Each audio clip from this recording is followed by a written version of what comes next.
Hi, good morning and welcome to the Wednesday, September 4th, 2019 Board of County Commissioners meeting. I'm Kate Flavin, Public Information Officer with Sedgwick County. Commissioner Cruz, I'll invite you to prepare your remarks and come down if you would like.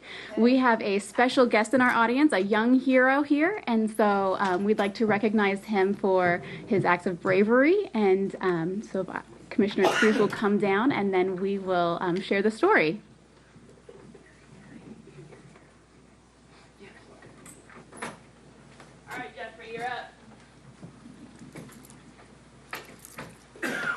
So I'm so excited. I wanted to come down here and come over here. Yeah, come over here. So everyone, today I have the distinct honor of introducing everyone to this extraordinary individual. On May 26, Jeffrey Lopez heroically pulled Gunter Banta from the overflowing waters of Chisholm Creek. That morning, he was like any other 16-year-old on a summer vacation. He was just hanging out at Hat McLean Park. Because of the rainy spring, Chisholm Creek, which runs right through the park, had flooded. Honestly, he probably should have been anywhere else but next to that flooded creek. But if he hadn't been there, he wouldn't have seen 12-year-old Gunter fall into the creek. Gunter was trying to ride his bike across the footbridge when the front of the wheel was pulled off the bridge and he fell into rushing water. The current instantly washed him down the creek. Without hesitation, Jeffrey ran toward Gunter, climbed on a tree, reached out for him, and pulled him to shore. Thanks to Jeffrey's quick thinking, Gunter received only a few minor scratches on his hands and knees. Jeffrey represents the best of Sedgwick County that we have to offer. He acted selflessly and heroically to help someone in need. Hopefully, his actions inspire others to do the same. I'm so happy to present you with this wonderful certificate. And because I know you're 16 years old, I thought maybe you might want this Superman plaque.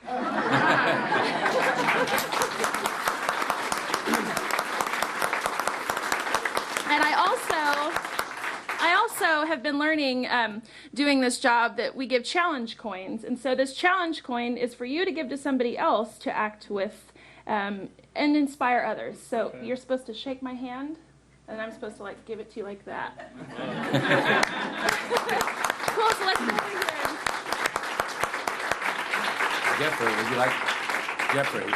Jeffrey, would you like to say anything after a picture?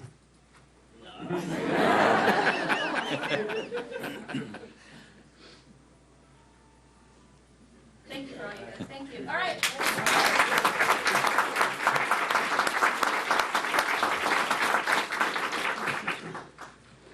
All right, and keeping this happy thoughts movement going, next week is Direct Support Providers Appreciation Week, and so I'd like to invite up our Assistant Director, Jeanette Livingston from CDDO, to talk about this.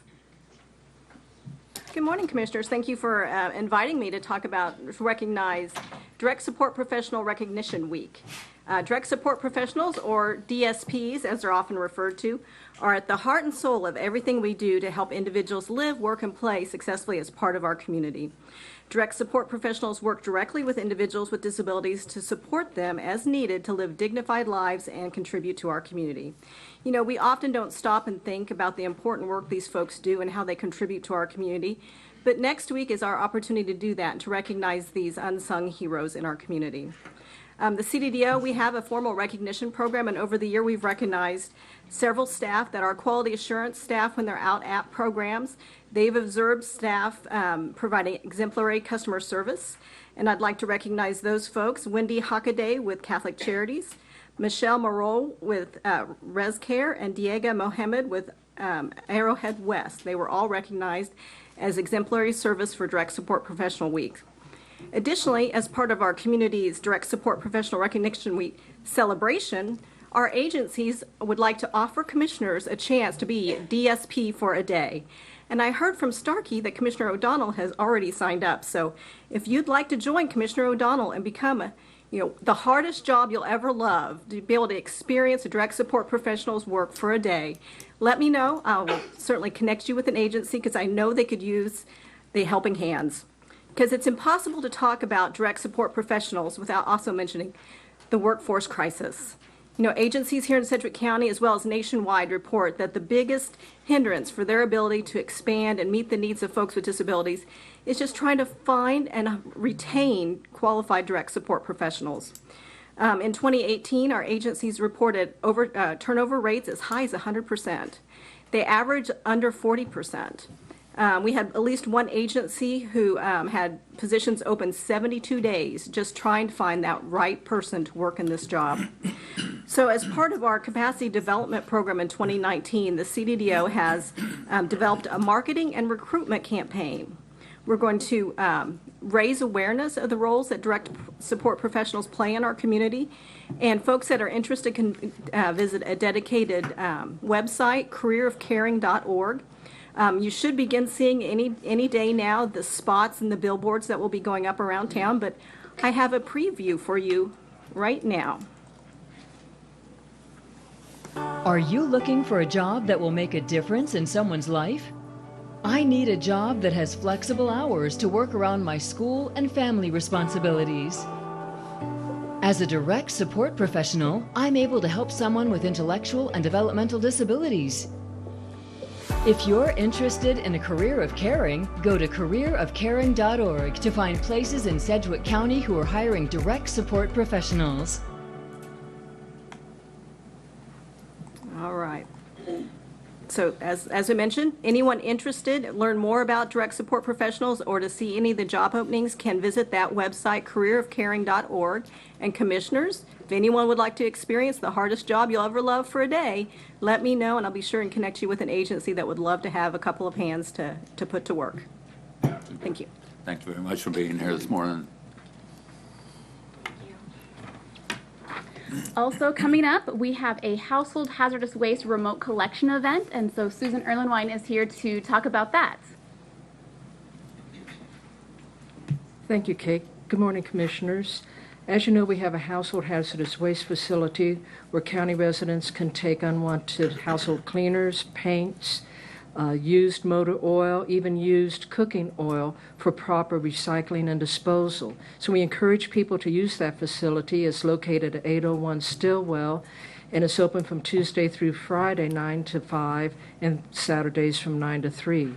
However, to better serve our community, we also offer remote collection events. A week from this Saturday is our next event on September 14th in the city of Annandale. The event will run from 9 a.m. to 1 p.m. in a very large parking lot located at 24610 West 61st Street North. We'll have plenty of signage there so people can see where to bring their unwanted household cleaners. If you have any question about what material we'll bring, you can call us at 660-7464. Or also you could check the Sedgwick County website, sedgwickcounty.org, for more information. I encourage anyone in Annandale and the surrounding communities in the western part of the county to take advantage of this event on September 14th. This is our next to last remote collection event. The last one will be in the city of Park City in October, and I'll be back then to talk about it. Thank you, and I'll be happy to answer any questions. Well, thank you, Susan. I don't see any questions right now, but I do want to urge all of the citizens in District 3 that I represent to use the facilities that we're providing out in Annandale. I want to thank the City of Annandale for hosting that, and this is something that helps protect our environment. Okay, Thanks for doing that.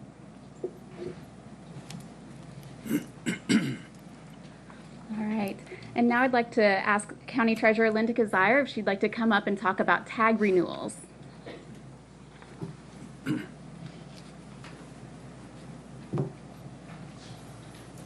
Morning, Linda. Morning, Chairman. Good morning, Commissioners. I'm sure several of you saw the news report about the lines at the tag office on this past Friday. So I'd like to give you just a little update as to what truly does happen at the tag office. The state of Kansas actually mails us renewal notices 45 days in advance to provide ample time for our citizens to get their renewals. In addition to coming to the office for renewals, we've got several ways for people to renew. They can renew by mail. They can renew online via the ICANN application.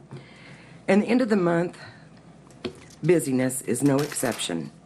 It has absolutely nothing to do with the consolidation of the 3 offices into one. For those of you that have gone to the tag office at the end of the month, they are always busy. It didn't help, it was a holiday, so people were trying to get in. We had a lot of September people coming in to renew early. It could not be helped. We also provide updates to our wonderful communication staff, telling them throughout the month, we're not busy, come in now. And we also tell them when we are busy, we're at capacity. For the month of August, those 2 tag offices processed 64,431 transactions out of the state total of 415,316 for a percentage of 15.5% of the entire state. On Friday, we processed 3,921 transactions. The staff at Kellogg worked until 7 p.m. The staff at Douglas worked until 7:30. They had been there since 8 a.m. In regards to the news story, I want to say all the comments, most of them, I'd say 99.5% of those, were very positive. And most people were aware of the end of the month waits and they plan accordingly.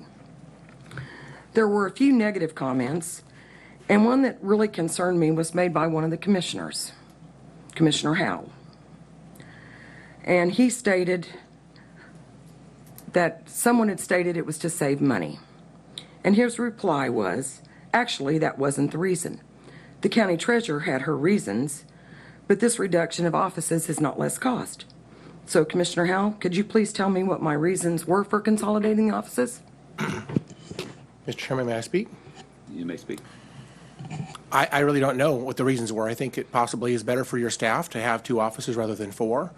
The estimates I saw in terms of cost to the Sedgwick County, in terms of the cost of buildings and cost of janitorial and cost of commodities and et cetera, it wasn't less money. It was actually a little bit more money. And so I don't think that saving money was the motivation. We have not been in that office long enough to know actual cost savings at this time. We moved in December of last year. But I want to also tell you that my staff, they're the face of the county. And I'm so blessed to have that wonderful group of people working with me.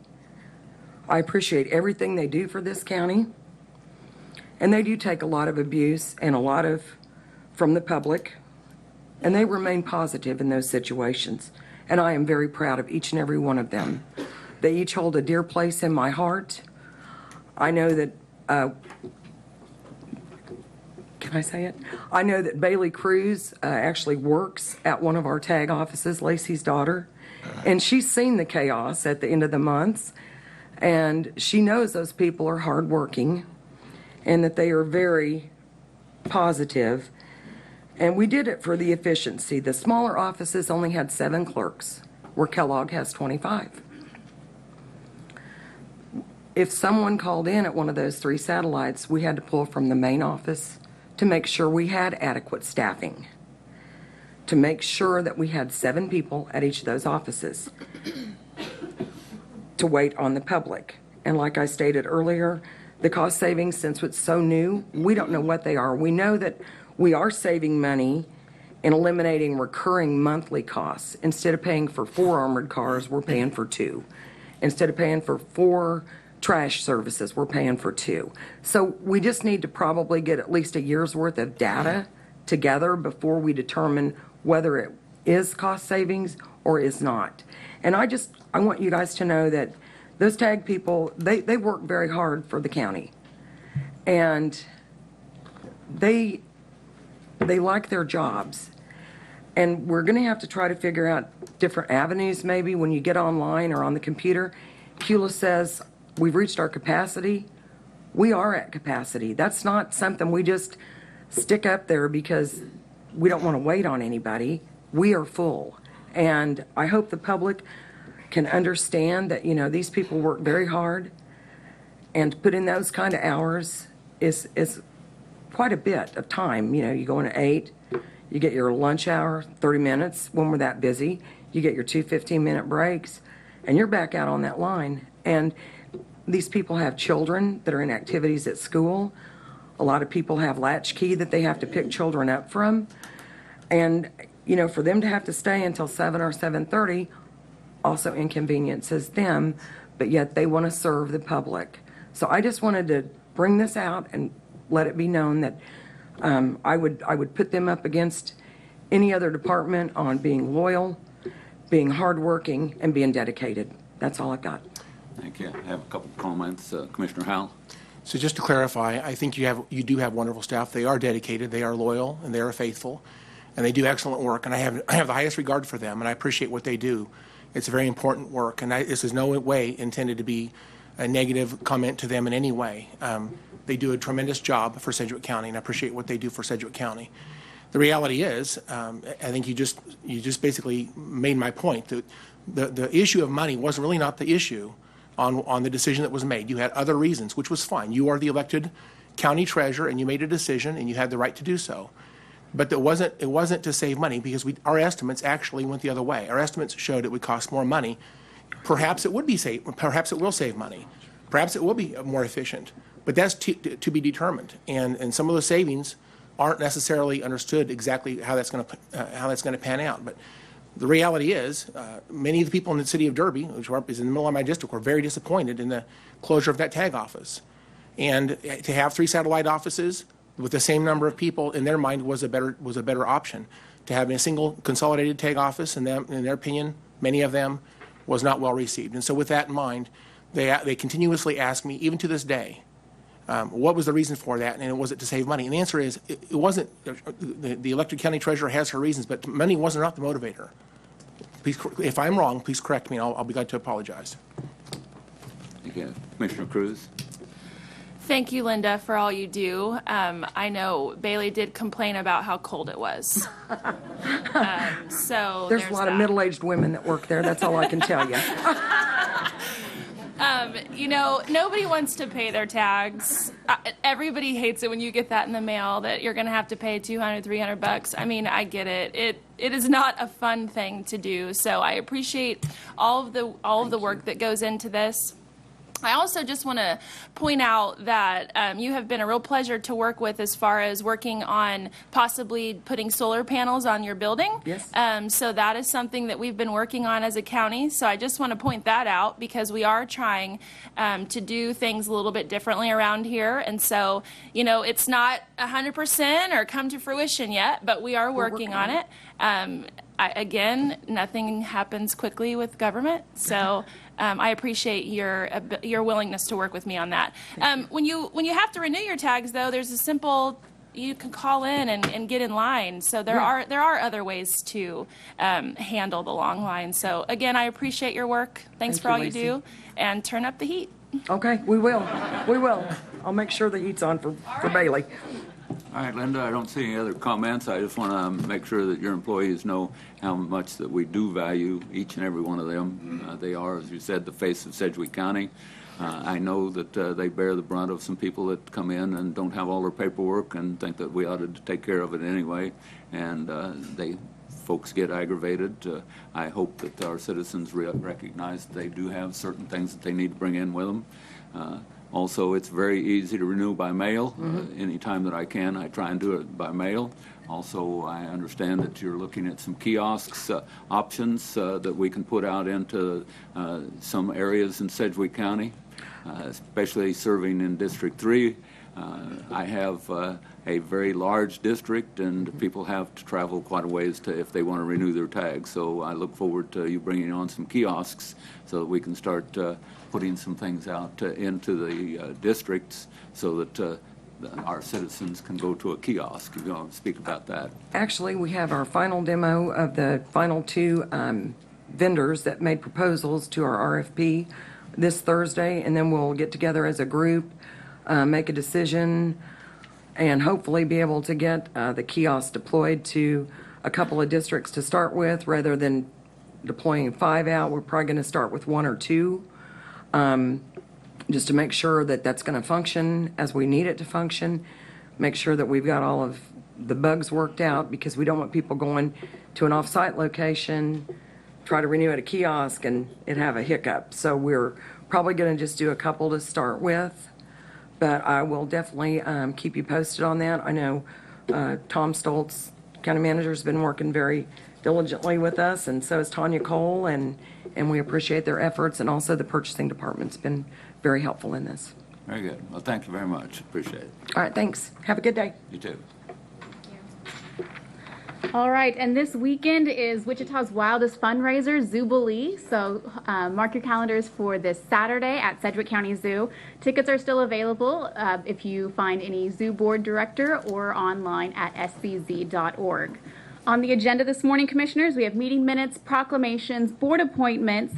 You'll receive the Sedgwick County Suicide Prevention Coalition's 2018 Suicide Data Report, in addition to the Sheriff's Staffing Table, a donation to EMS.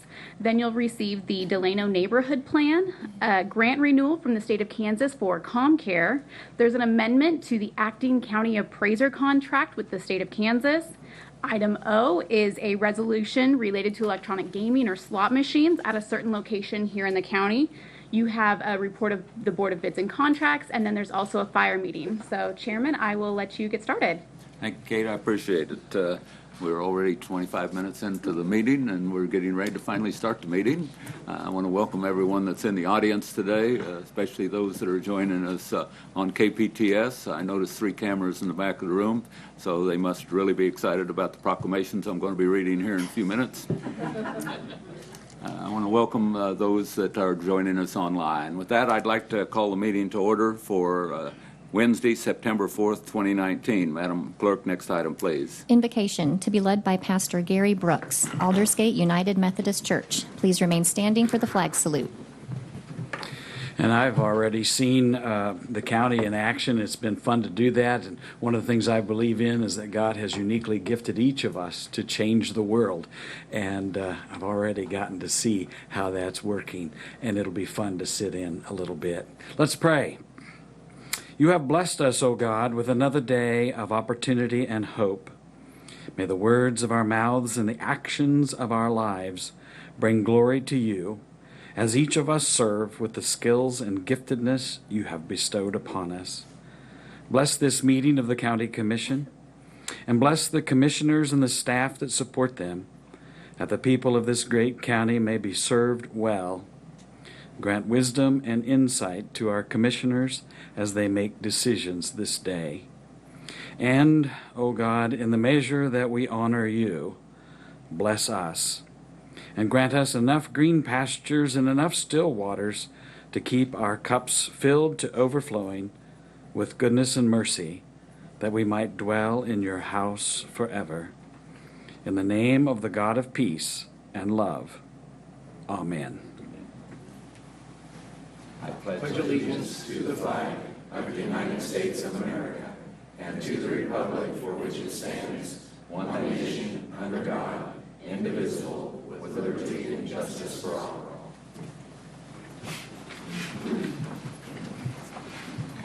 Pastor Brooks, thank you very much. We appreciate it. Next item, please. Roll call. Commissioner O'Donnell. Present. Commissioner Cruz. Present. Commissioner Howell. Commissioner Meitzner. Chairman Dennis. Present. Next item, please. Public agenda. Thank you. I have a number of folks signed up to speak on the public agenda. I'll call them in the order that they signed in on the comment sheet. And we have a timekeeper down here, and she'll give you 3 minutes for each one of you. So we'll start with Donna Worth. Please state your name for the record. You have 3 minutes. My name is Donna Worth. I live in zip code 67205, Michael O'Donnell's district. I have yet to receive my commissioner's response to the email I sent discussing my concerns with the gaming machines resolution on today's agenda. If that is attributable to the holiday week, then why is this resolution still on today's agenda? I, as a taxpayer, should have the opportunity to discuss my concerns with my commissioner about all items on meeting agendas. This makes me wonder what the hurry is in trying to get a vote for this resolution. Why couldn't this resolution be on next week's agenda or any other week this month? Now, my comments on the gaming machines resolution. Per the Kansas Expanded Lottery Act, Section 748746, No electronic gaming machines shall be operated at a parimutuel licensee location in Sedgwick County unless the parimutuel licensee conducts at such location at least 100 live greyhound races each calendar week and at least 13 live races each day. The gaming machines resolution says nothing about racing, racetracks, greyhound racing, etc. Why is our county and the supporting commissioners purposely not providing voters all information applicable to the resolution they intend to vote on? What a tangled web we weave when we first practice to deceive. Is there an attempt to get voters to vote on gaming machines when they otherwise would not if they knew that greyhound racing were required? People are not being given the information that they need to properly vote on such a ballot resolution. There will be people who vote for gaming machines but would not have done so had they known about the greyhound racing requirement. Is this the intent? Getting someone's vote by misrepresentation, subterfuge? The racing industry conducts extensive breeding of dogs, resulting in an annual surplus, numbering in the thousands, many of whom will end up being destroyed despite the best efforts of shelters and rescue groups. What's more, even when they are made available for adoption, they clog the adoption pipeline, making it more difficult for other dogs to find lifelong homes. Since 2008, the year that dog racing ended in Kansas, more than 12,000 greyhound injuries were reported in other states, including broken backs and legs, spinal cord analysis, and death by cardiac arrest. Let people know what they really will be voting on. Do not vote for this backdoor resolution on gaming machines, which, if you put it on the ballot, will deceive voters into authorizing greyhound racing in Sedgwick County. When is it okay to deceive constituents rather than being up front with them? Thank you. Thank you. Just a moment. Ms. Worth, Ma'am. the email that I received from you, that was just a blanket group email, right? You sent it to all 5 commissioners. It wasn't addressed to me personally. Is that correct? Because I didn't receive one that was to me personally. It was not, but it included my name and address and phone number, so you were well aware of the fact that I am a constituent. Yes, and when you send me direct emails, I respond to you directly. Questionable. And you know that. Questionable. I would like you to provide one instance, Ms. Worth. I always respond, but you did not send one to me directly. You sent a blanket email. I just want that for the record. I sent one addressed to you and addressed to every other commissioner. It was to everybody. It was to everybody, but you were an addressee. And when I receive emails addressed to me and other people, I respond to them. So I think it's actually not addressed to anyone, Ms. Worth. I have it on my phone. Check the email addresses. The email addresses included every single one of you on this commission. And there were commissioners who responded. My commissioner did not. All right, thank you. Thank you. The next speaker is Matthew Bergman. Please state your name for the record. You have 3 minutes. Also, while he's coming up here, I do try and conduct a very professional meeting, so I prefer if you did not clap, boo, any type of exhibit. Thank you. Mr. Bergman, you have 3 minutes. Mr. Chairman, before I begin, I have materials that I would like to have be made a part of the meeting record. Could I approach and distribute those to the... Before you begin, you can provide that to our clerk. Or do you have one copy for each of the members? I have plenty of copies for each of the members. Okay. I think I have 10 right. each. If we'll give it to the clerk. So, they're all separated. Okay. And there's 10 copies of each. You can just keep the extras. There's 3 statutes. Okay, so what is this right here? That's a contract. This is attorney general. Those are statutes. Okay. Do you want to distribute those before? That would be helpful. Thank you.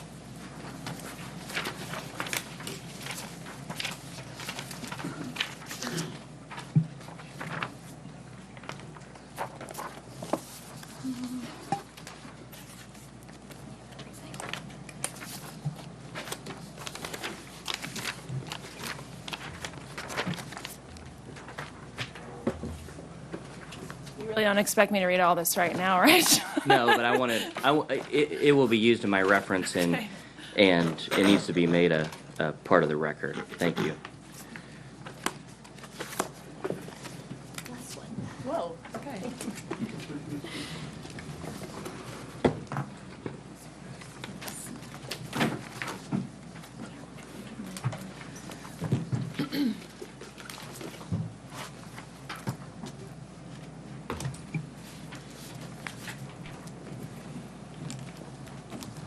Before you start, I had a commissioner ask me if we want to listen to these just before the issue, or if we want to do them at this point in time, which is a good point, because it's coming up later on, and it'll be fresh in our minds. I guess what I need to ask is, would you rather talk about this when we get to the issue, or would you rather speak about it now? I think it would be more pertinent at the time of the issue, the chairman. I will follow the chairman's direction, but I'm open to either. I can present now or then. Okay. If it's okay with the commissioners, I think probably being fresh in our mind might be a better time to do it than right now, because we've got a number of other items that we've got people waiting in the audience for. So if it's okay with you, I'll go and ask each of the people that have signed up, because I think everyone that has signed up today, and I've got quite a number, are interested in speaking about item O. So if it's okay with you, I'll call you back up here in a moment. Well, probably won't be a moment, but a little bit later. That's fine, Mr. Chairman. Thank you. All right, and we've got your documents. And I want to offer this to everyone else. I can go down through the rest of the folks. If anyone would like to speak at this point in time, I'd give them that opportunity. But if you would rather wait until we get to that actual item on the agenda, I will make sure that I call everyone. In addition, when I get to that item on the agenda, if there's someone in the audience that would still like to speak and hasn't signed up, I will give that opportunity. So if there's anyone in the audience right now that would like to speak at this current time, I'll give you that opportunity. Okay? Mr. Theo Harris, I'll go ahead and call you next. I recognize you. I'm going to be short and sweet. George Theo Harris, 2115 South Chautauqua. September 8th, 1989 was the first race, and Abilene George, which is appropriate, won that first race. The dogs' well-being have to be closely monitored, and with all the rescues and passionate people here today, it is obvious their care will be of the utmost importance. Mr. Ruffin stepped up and gave an extra $10 million for the Hyatt to help out Wichitans.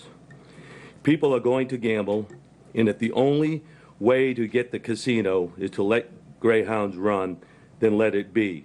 Keep that money in Sedgwick County.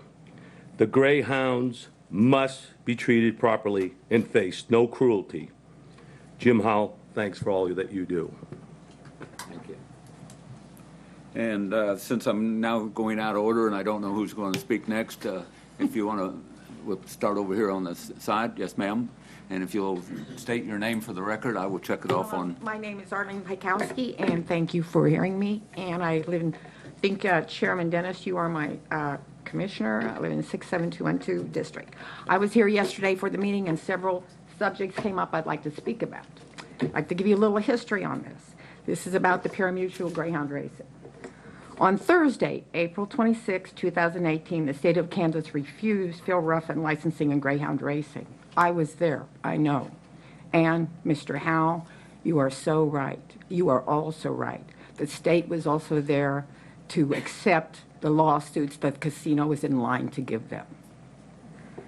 Mr. Ruffin could not get in through that greyhound racing licensing, so he went through the front door there, and now he's trying to go through the back door, go through Sedgwick County and their taxpayers, and let them have the brunt of this without any cost to him whatsoever, because the county and the city and the taxpayers would pay for this. Okay, we all know the history of Mr. Ruffin's gambling, park that failed, and the history. Some people do not know that during the time his parks were open, there was a crematory open there that disposed of dogs.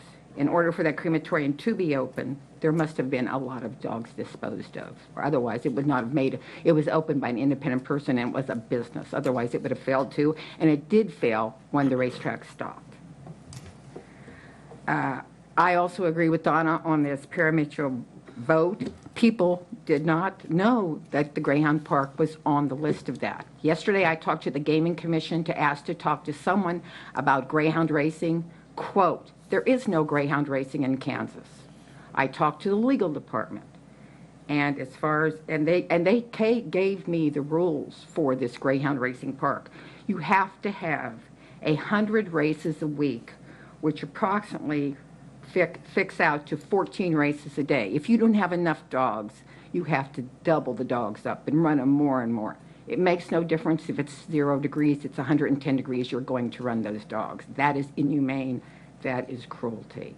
And I don't believe the citizens of Sedgwick County believe in being cruel to animals. Look at the rescues.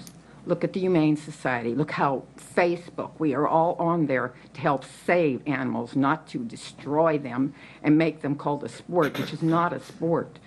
That's an abuse. As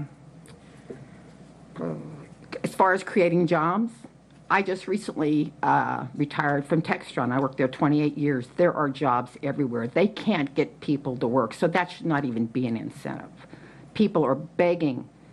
Employers are begging people to come work from high-paying jobs, and they can't find people here to work. So we're not lacking jobs. That's not, should not be an incentive.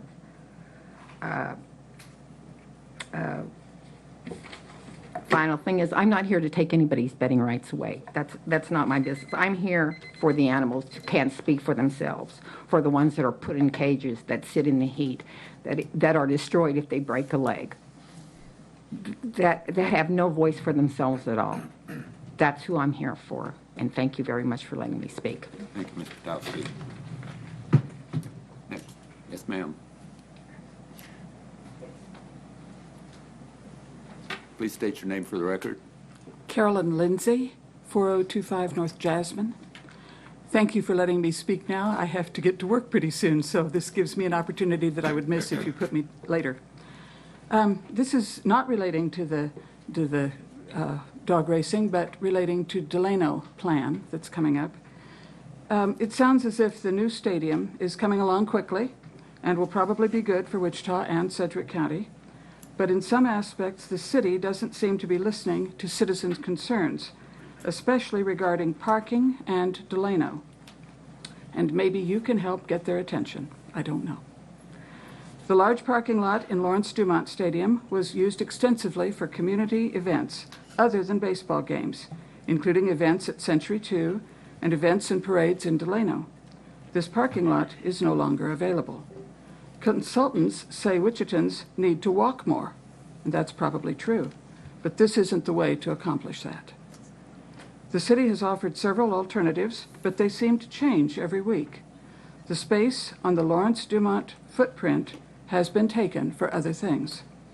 One alternative is a 2- or 3-story garage, maybe just west of the stadium, and that sounds good, but it requires taking homes that are on that street to build it.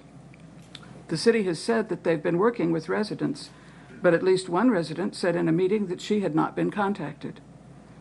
Another is parking at the new library, but if you've been there, you know that parking there is inadequate anytime there is a special event held at the library. The other alternative is to have people park throughout DELANO, and that's a problem for the residents of DELANO and the businesses in DELANO. An option that's been discussed is installing parking meters in DELANO on Douglas and a block or two in each direction from Douglas. That's proposed to increase turnover in those parking places. Businesses in DELANO want people to be able to eat and stroll and not watch a meter. I'd appreciate your help in getting the city's attention to this situation. Thank you. Commissioner O'Donnell? Yeah, Ms. Lindsay. Ms. Lindsay? So Commissioner Meitzner and I have been working on this quite diligently, and I've been meeting, I see Vincent here and Christopher here with the DELANO Neighborhood Associations, and they know that the county's trying to take a more active role in that and help them. The plan that you won't be here when we address that later today, but it does have parking at least in that plan. Good. Now, if that comes to fruition is another question, but we're very aware and concerned as well that the stadium's going to be here come April and parking still isn't solved. And I know I've seen you at some of the DELANO planning meetings, but it just doesn't seem that the city is responding to that. Thank you. Thank you. Thank you. And yes, ma'am. Please state your name for the record. You have 3 minutes. Hi, my name is Monica Marks, and I live in District 1. I'm a medical legal transcriptionist, which means I type lawsuits with a medical aspect, and I type court transcription for all subjects. And I've never heard the word PARIMUTUEL until today.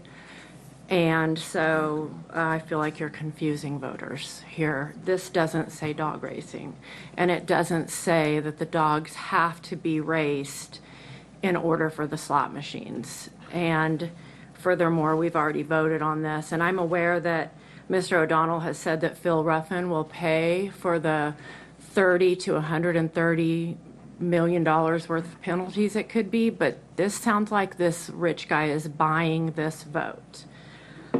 Dog racing is not popular. It's actually been banned in 41 states.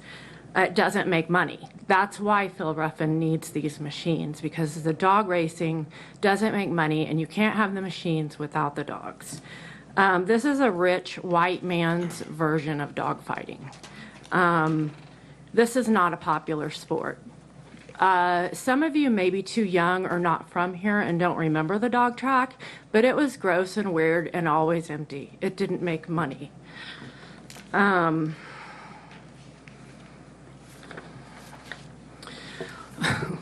As far as putting this back on the ballot and getting sued, none of your constituents would manage their finances with this amount of frivolity. I'm going to read you some really easy to find first hit on the Google search type of information. First of all, obviously under law, these dogs have to be ran to have these machines. Your amendment, your resolution is extremely confusing. The average person, even with an extensive legal background, is not really going to realize that the dogs have to be raced for the machines to be run. The Kansas Attorney General has conducted that a revote would violate the law. Even if passed, you guys know you have to have an act of the legislature. This is confusing. You're not getting anywhere with this. This activity is largely rejected by everybody. Why would we want to have this back?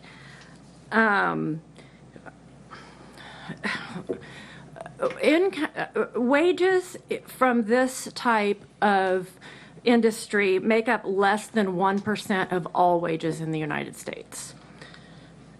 This is a complete distraction to the voters. Get your amendment correct or wait the 12 years, but you're not actually giving everybody the truth here to vote and fully understand it. It reads as if you're just putting the machines in.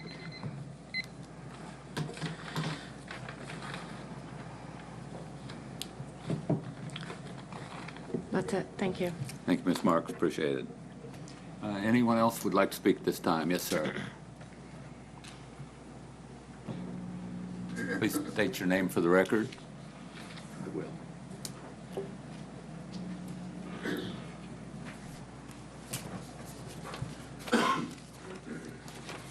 My name is Dan Stockamer. It's good to be here. I am out in the county near St. Mark's. I have Prairie Hill Vineyard out there, and we've been having a great time, lots of weddings. So I wanted to bring this to your attention because there is, of course, the effort underway between Kellogg and Douglas to redevelop the whole area. And I have not been as involved, of course, as any of you have been. But we have an idea that would help draw people downtown. I'm going to read this to you, and then I'll answer any questions. Dear friend, a group of local citizens has recently been enthusiastically discussing the idea and bold vision of the Wichita Rainbow Bridge. We believe this creative idea has every potential of transforming the future of downtown Wichita and be an exciting enhancement to the city skyline. The Wichita Rainbow Bridge proposal envisions a steel-constructed arch over the Arkansas River that will be covered with materials that can reflect light and images with a special LED lighting, providing a spectacular view of the rainbow each night, as well as being able to produce other messages similar to lighting technology used in ballparks and stadiums. The Rainbow Bridge will have 2 internal upward and downward sloping walkways using either an escalator and a moving sidewalk connecting both sides of the river near the Century 2, the existing Century 2, or just south of the Hyatt Hotel, with the new development next to the ballpark on the west side of the river. Actually, be right north of the Hyatt, because we were out there the other day. It'd be better there, in my opinion. Approximately 25 feet wide and 15 feet tall, each end of the rainbow will be anchored into a large underground concrete structure, allowing for restrooms, gift shops, and other businesses that will benefit from the large number of people drawn to the structure. The Wichita Rainbow Bridge will also serve a practical purpose of transporting visitors in an enclosed arch from one side of the river to the other. The vision of the Wichita Rainbow Bridge is inspired by the lyrics of Happy Little Bluebirds Fly Beyond the Rainbow, Why Oh Why Can't I? Everyone has heard this song. Somewhere Over the Rainbow is the #1 recorded song of all time. The song and the symbol of the rainbow is known internationally as a promise of hope, unity, and a better future. People from all over the country and around the world would learn of the Wichita Rainbow Bridge and travel to our city to see and experience it. Romantic engagements will occur at the top of the rainbow in the viewing area where people can step off the moving sidewalk and view the Wichita skyline and the lovely Arkansas River. Wichita would become known internationally for this unique attraction, inspiring people from around the world. The Wichita Rainbow Bridge could highlight our city's unique history and entrepreneurial spirit, showing our creative and innovative pioneers changed Wichita, the nation, and the world. It could also highlight local art, artists on the walls. In short, the Wichita Rainbow Bridge will be an amazing, beautiful bridge that will bring people together from many backgrounds to enjoy a bridge like no other. We are presenting this idea, basically bringing this to your attention. A lot of people are talking about the pedestrian bridge that may go from one side of the river to the other. If we're going to do a pedestrian bridge, it makes sense to enclose it. And if we're going to tie together the West Bank development with the Century 2 or the redevelopment of that area, I think the idea of building something, if San Francisco can have the Golden Gate Bridge and New York can have the statue, in Paris the Eiffel Tower, this would be a unique contribution.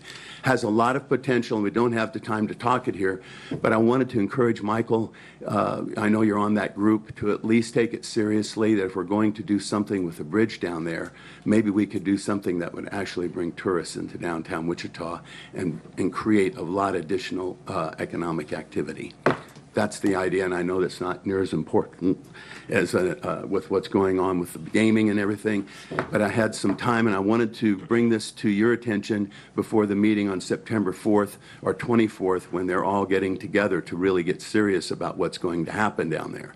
This is a real serious proposal. It's a big, huge, bold idea, but there's so many technological. You have a ball.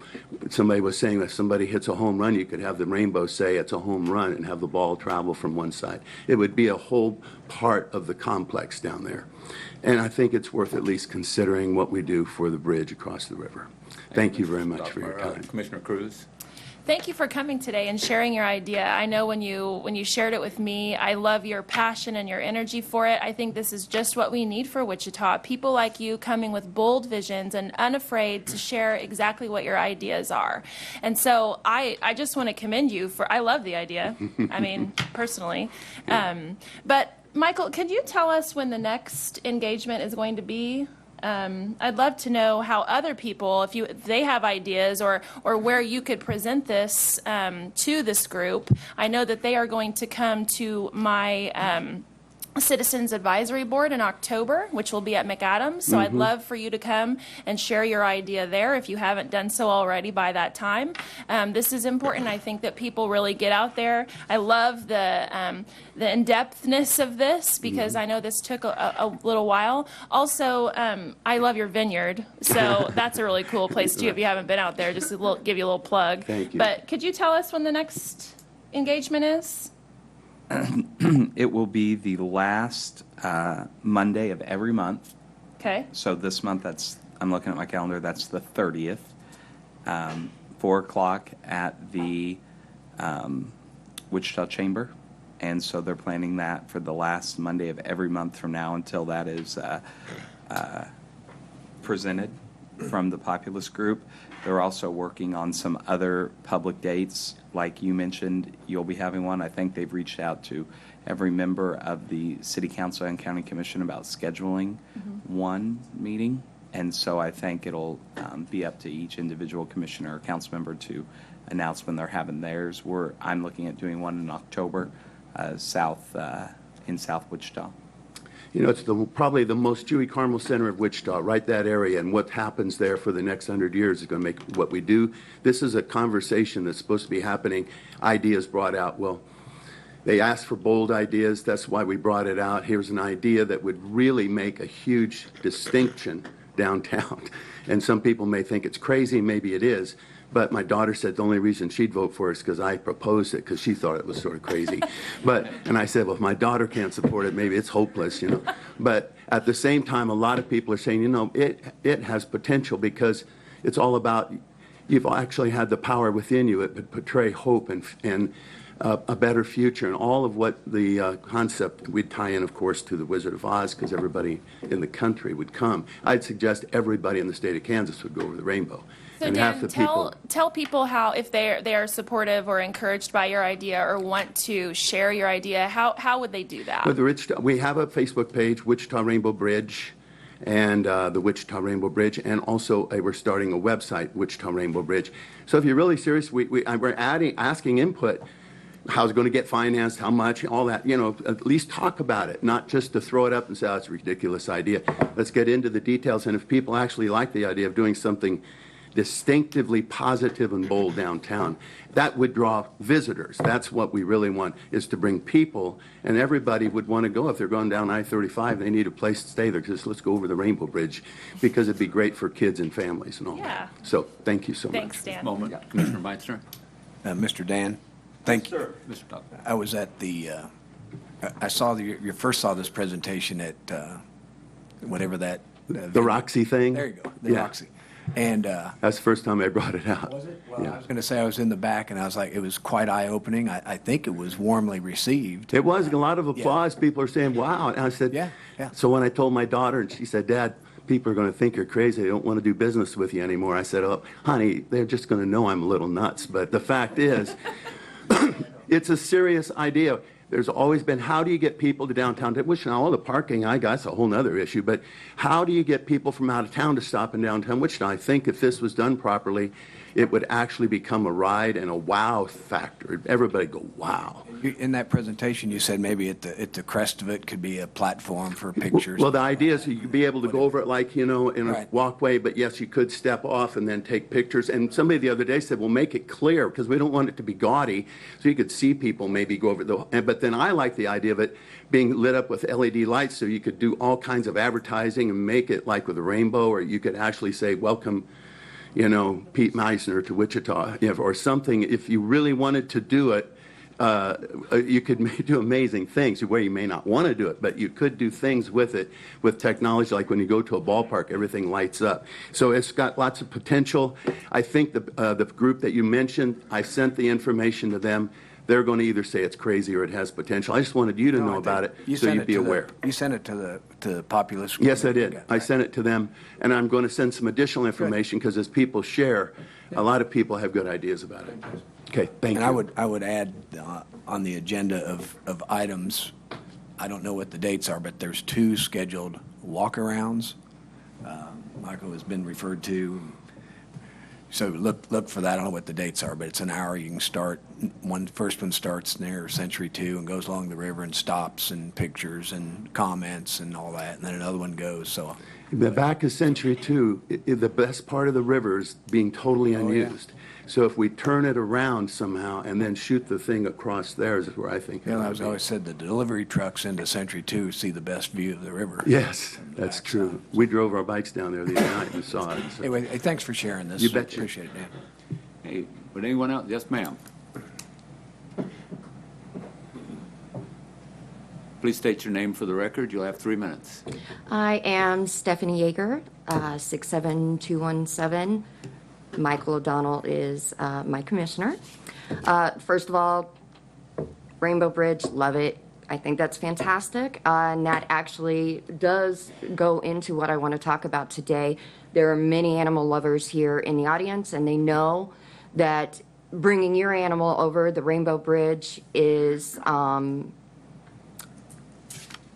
upsetting, but also something that's really important to pet owners. So, I mean, that's just not to be a downer, I'm sorry, but it is definitely something I think would be a good idea for pet owners in Wichita as well. Anyway, as I said, my name is Stephanie Yeager. A lot of people are here talking about dog racing and the effect on the animals, and for what it's worth, I definitely agree with them. However, I'm here to talk about money. And actually, within just a few days, I've collected 1,000 signatures of people who agree with what I'm saying to you right now. So I just want to make that clear. I will email it to all of you after. We've had greyhound racing here before. The reason we don't have it anymore is that it didn't turn a profit. When we could not expand gaming as voters, we couldn't make a profit off it anymore. When we lost that, we lost 400 jobs. That happened.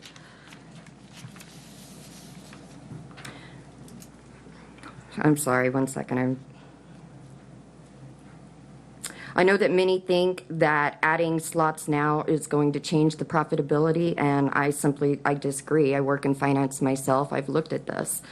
I've read the projected revenue that the commission's been promised, and with respect, I simply do not believe that these numbers are something that's actually attainable. We are right now within 30 minutes of a casino that offers slots, and they're turning a profit, and they are invested in keeping that profit. We will have to pay some fees here, and I don't care if it's us who's paying it or if it's one voter who gets to pay it. Regardless, it will happen. Beyond that, let's say that we do get it. What's going to happen is we're going to lose money. Since 2007, greyhound racing has not gained in popularity, and in fact is cost states money. Florida has been the epicenter of this particular racing. They've even outlawed it now. They cannot turn a profit. And they had something like 17 dog tracks. They couldn't do it.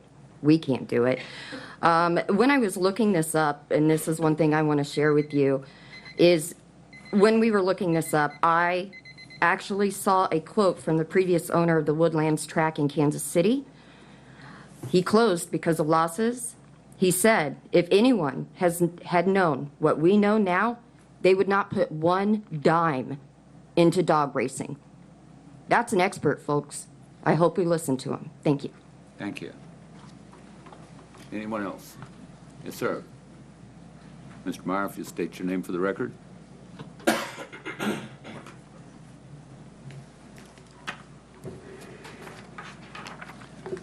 Good morning. My name is Russ Meyer. I live at 600 Terra Court, and I've had the great privilege of living, pursuing my career, and raising my family in Wichita. We love it here. And I'm here this morning to speak very briefly on an issue that I think is important with respect to PARIMUTUEL. I'll be very brief and just make 4 points. One, I would hope that the letter that the Attorney General sent and delivered to the 5 commissioners yesterday would result in a 5-0 vote against the resolution, period. Secondly, this is not a county issue, it's a state issue. So any sort of popularity vote or resolution of this kind is not only meaningless, it's a waste of taxpayer money, and as the Attorney General says, it raises the issue of considerable damages and fines. Third, Sedgwick County spoke loud and clear on this issue in 2007. After months and millions of dollars spent on advertising by the gambling interests, this county said no casino and no slots in Sedgwick County. And last, I think something which is sometimes not mentioned, although there are some citizens here today who have spoken eloquently about it. 90% of the states in this country have banned dog racing because of cruelty to animals.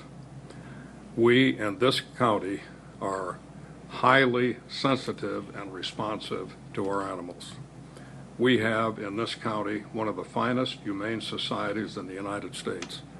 In this year, as I hope Mark Eby will speak to, we will successfully place almost 100% of the 12,000 animals that are taken to the Humane Society, which is amazing.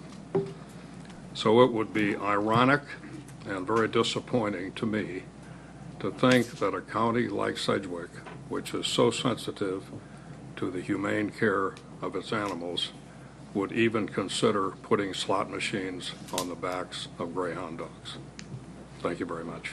Thank you, Mr. Meyer. Anyone else like to speak at this time? Yes, ma'am. Please state your name for the record. You have 3 minutes.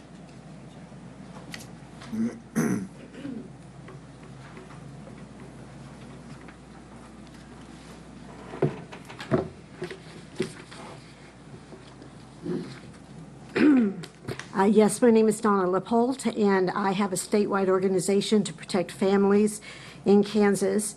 I was the director of operations for the No Casino Group in 2007, and we gathered 275 churches to stand against the casino. I'm here today to stand against the revote at the ballot. I could stand here and give you all sorts of reasons that this should not take place.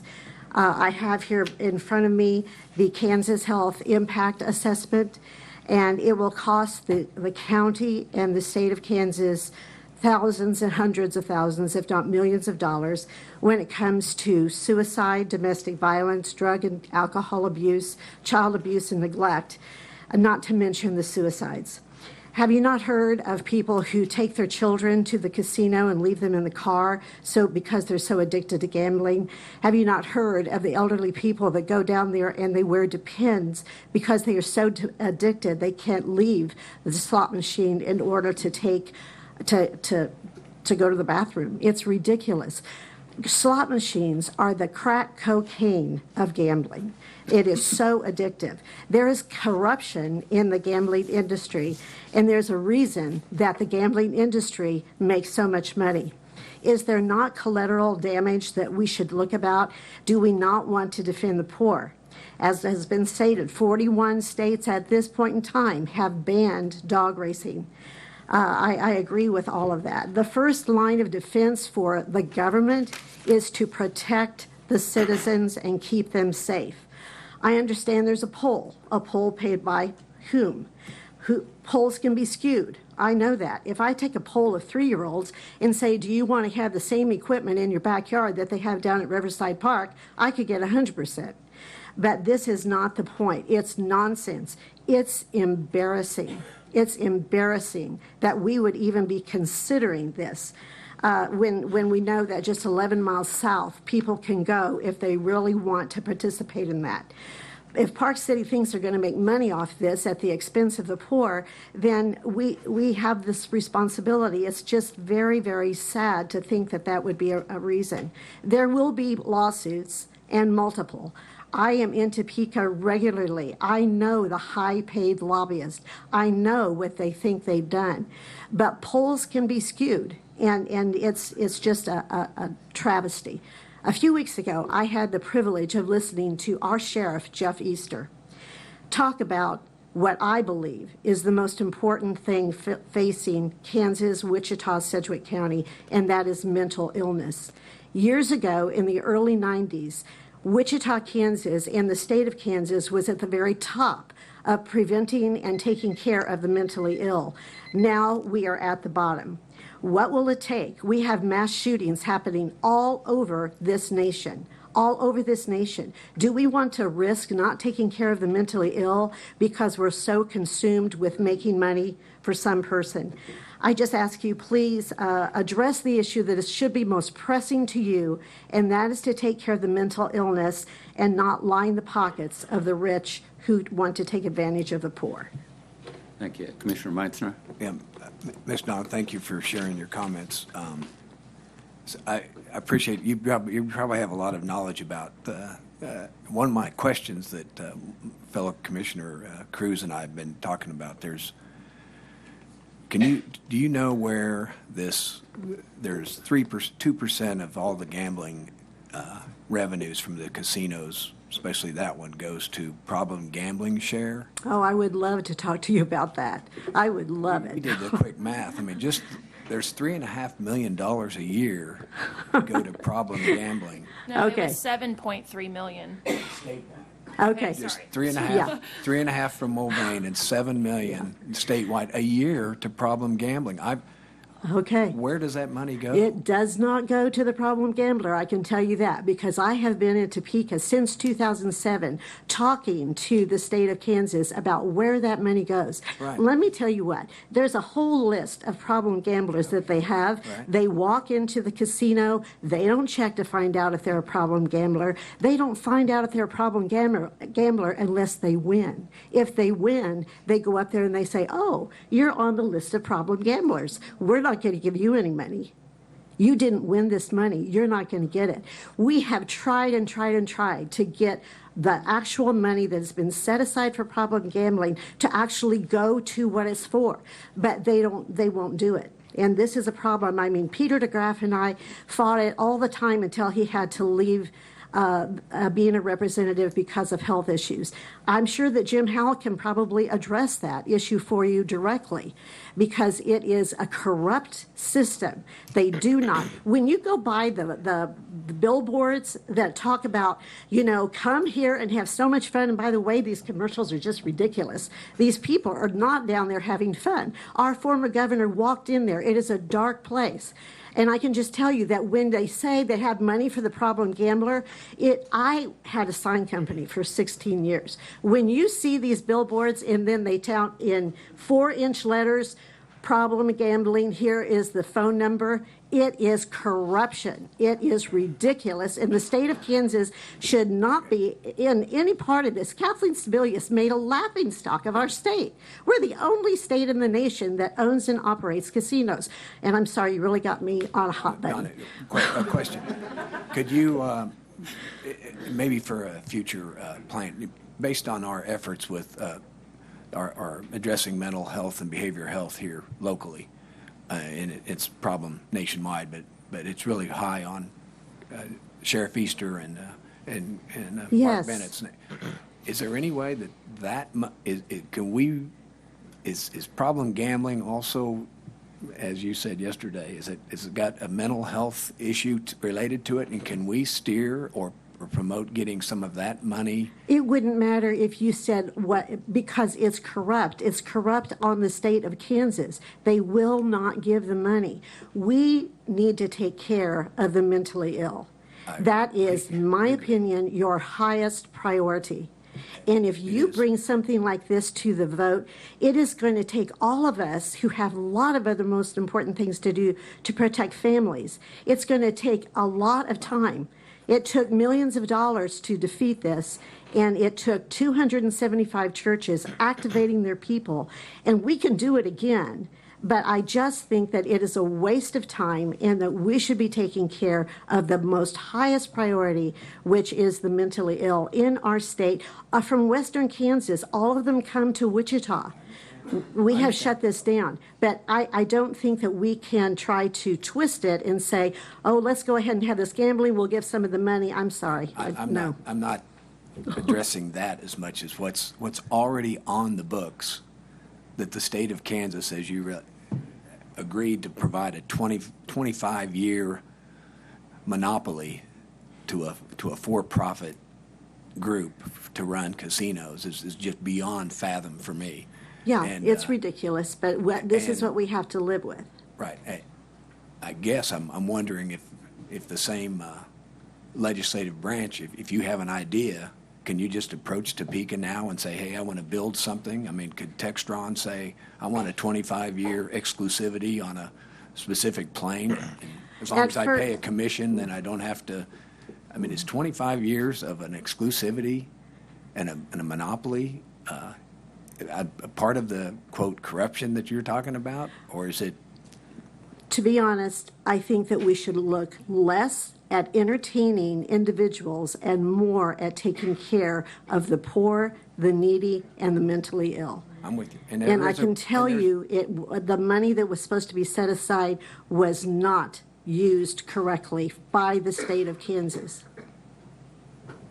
That's not encouraging news. No, it's not. Thank you. Thank you for sharing your comments. Commissioner Howell.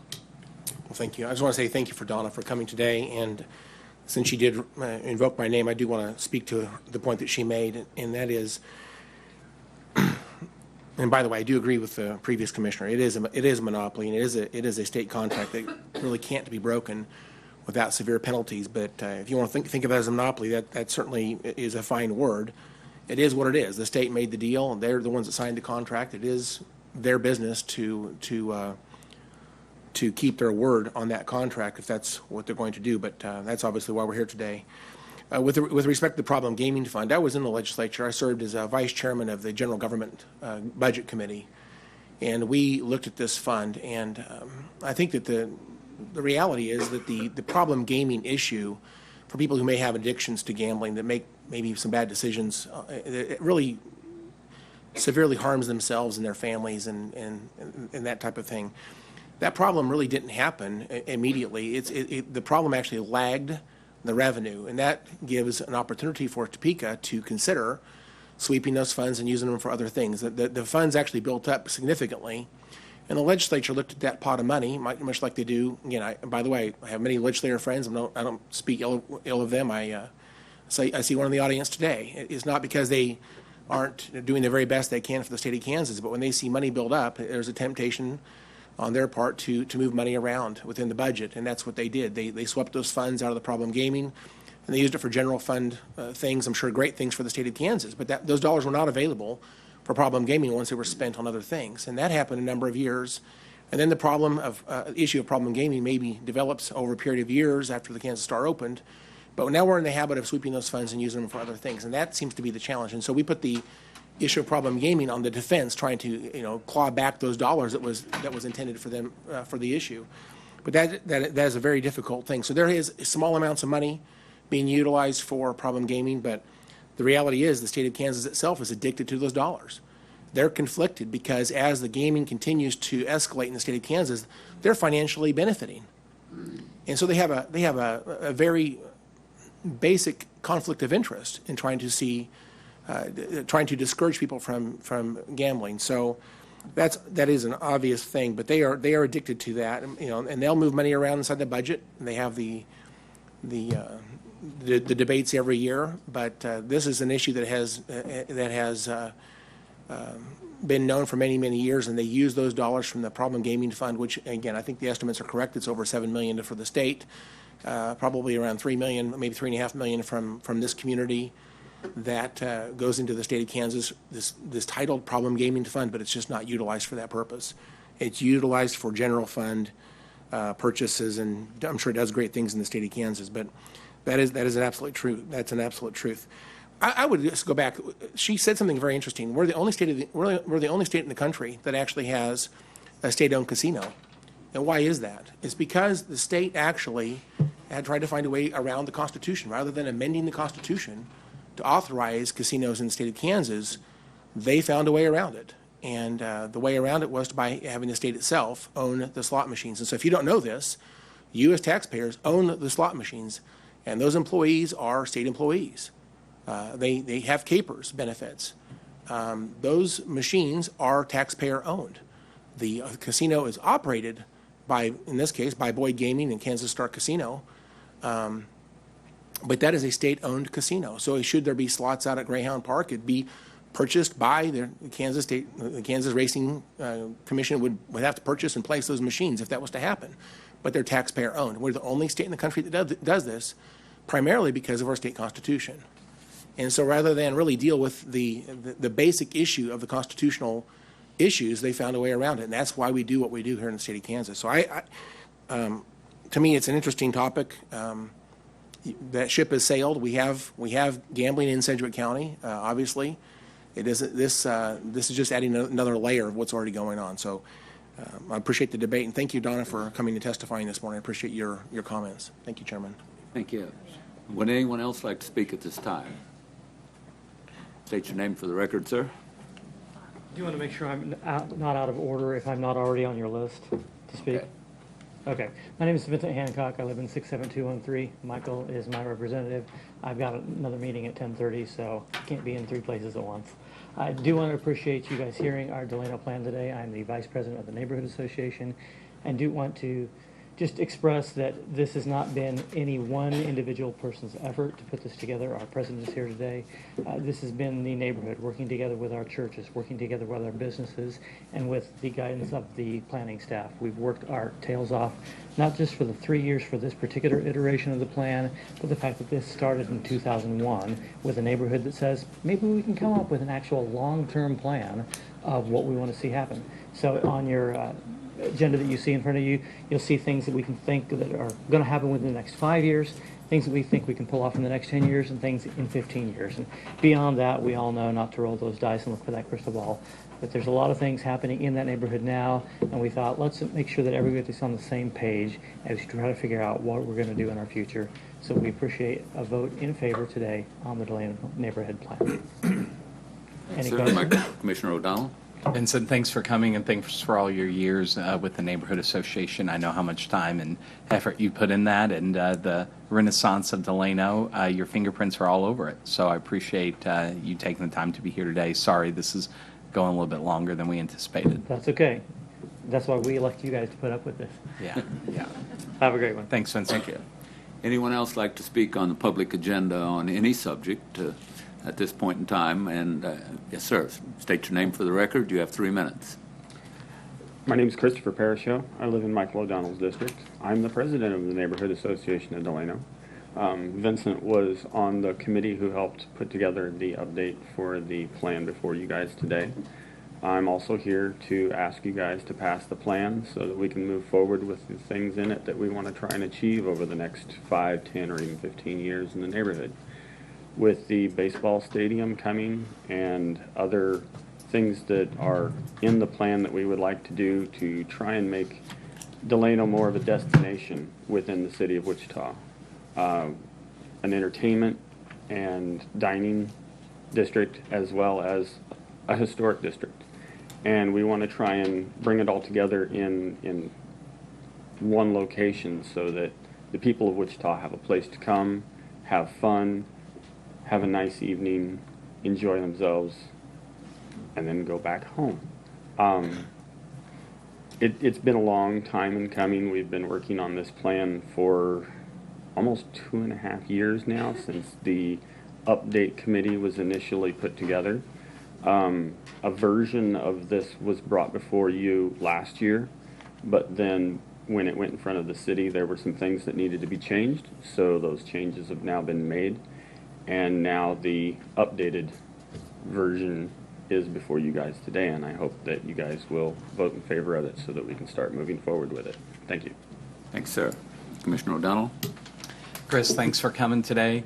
Once again, to reiterate, I appreciate all the work that you, between the Neighborhood Association and Delano United, have done to bring this to fruition, to advocate for the neighborhood. And like we had the message earlier this morning, we're still trying to work on the parking. We're still trying to evaluate what that TIF district ultimately will look like. There's a lot of work that you and I and some people from the city are still going to have to work on. But with the plan in place, the parking, and even the idea that was brought before us earlier with the bridge, those things can be pushed even easier through the process once the plan is in place, because the plan helps determine what we will be doing in the future. Yeah, no, thank you for all your work. It's been a pleasure working with you on that. Sorry you can't be here still for the... I'll try and stay, but we'll see. Okay, thank you. Thank you. Anyone else in the audience wish to speak on public agenda at this time? And again, I will open it up as we get to item Oscar later on. Seeing no one, I'd like to close the public agenda. Next item, please, Madam Clerk. Consideration of minutes. Item A, regular meeting minutes of August 7th, 2019. Very good. Commissioners, everyone's had an opportunity to review the minutes of 7 August. Move to approve. Second. We have a motion and a second. Any discussion? Seeing none, Madam Clerk, call the roll. Commissioner O'Donnell. Aye. Commissioner Cruz. Aye. Commissioner Howell. Commissioner Meitzner. Chairman Dennis. Aye. Next item, please. Proclamations. Item B, proclamation declaring Sickle Cell Awareness Month. Thank you. Commissioners, I have a proclamation that I'd like to read. Whereas National Sickle Cell Awareness Month is an annual observance held in September, and sickle cell disease is the most common blood disorder in the United States, affecting approximately 100,000 Americans. And whereas sickle cell disease is a group of inherited disorders affecting hemoglobin, the molecule in red blood cells that delivers oxygen to cells throughout the body.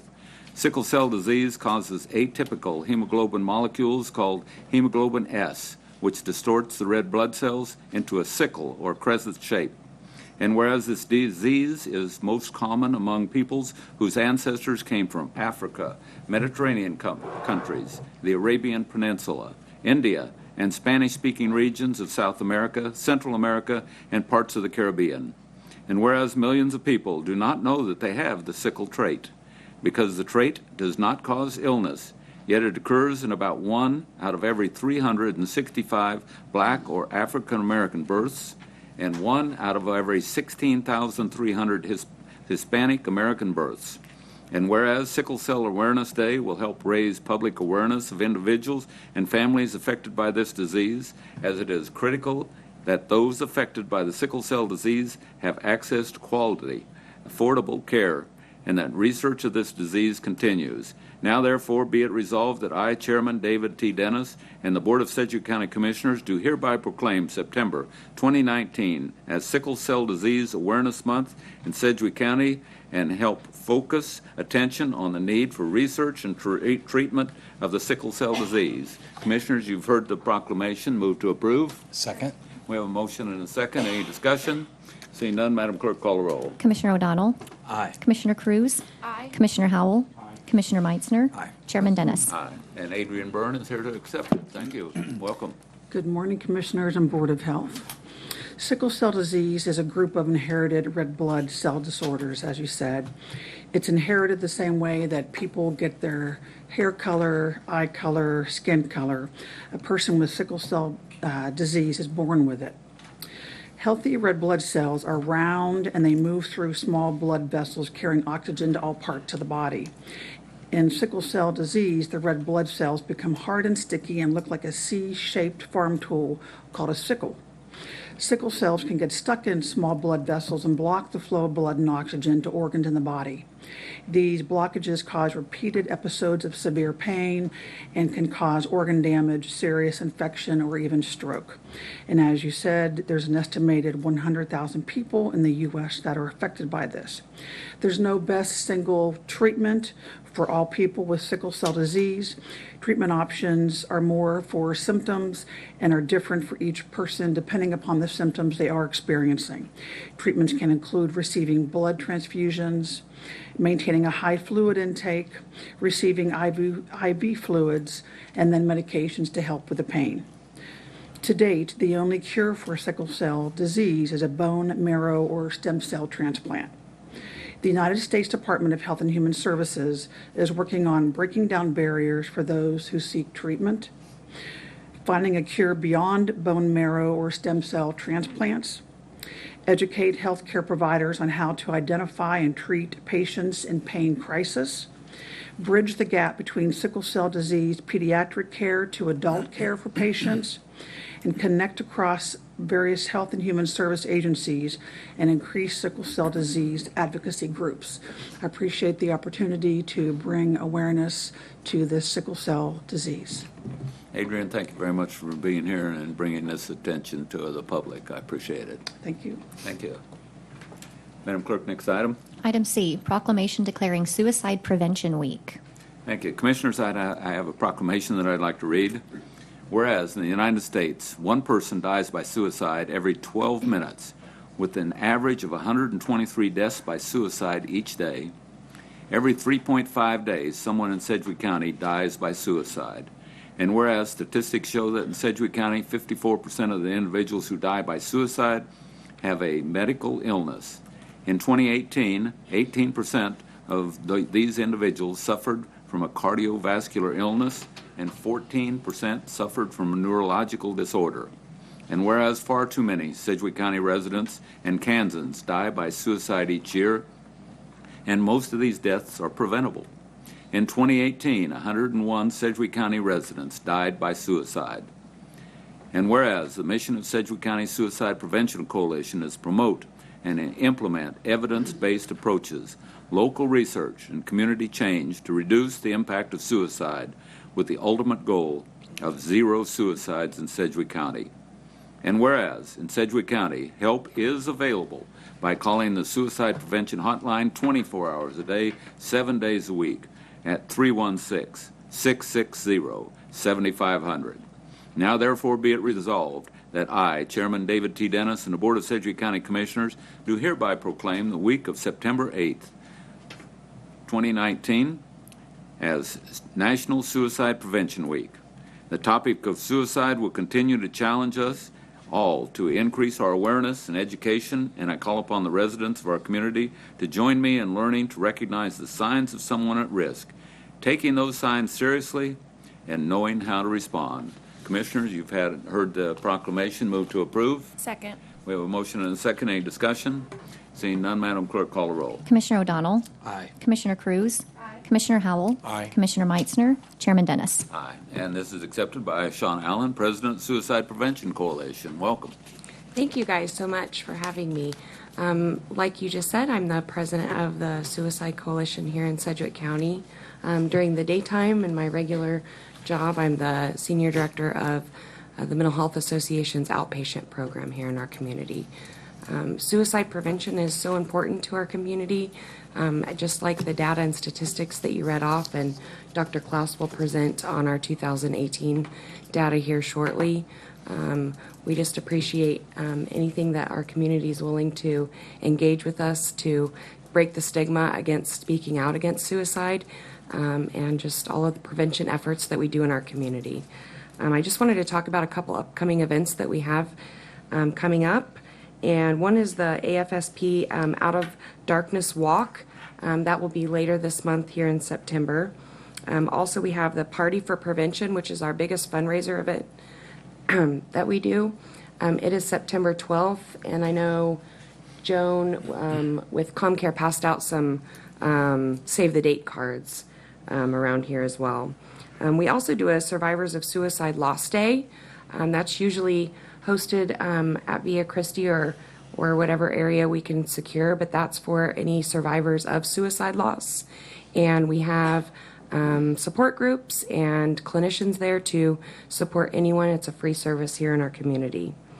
We also have some trainings available for anyone here in our community, and we have mental health first aid, and we also ComCare offers a assist training about 3 or 4 times a year that anyone in our community can be trained on suicide prevention and how to help someone that's in need of that.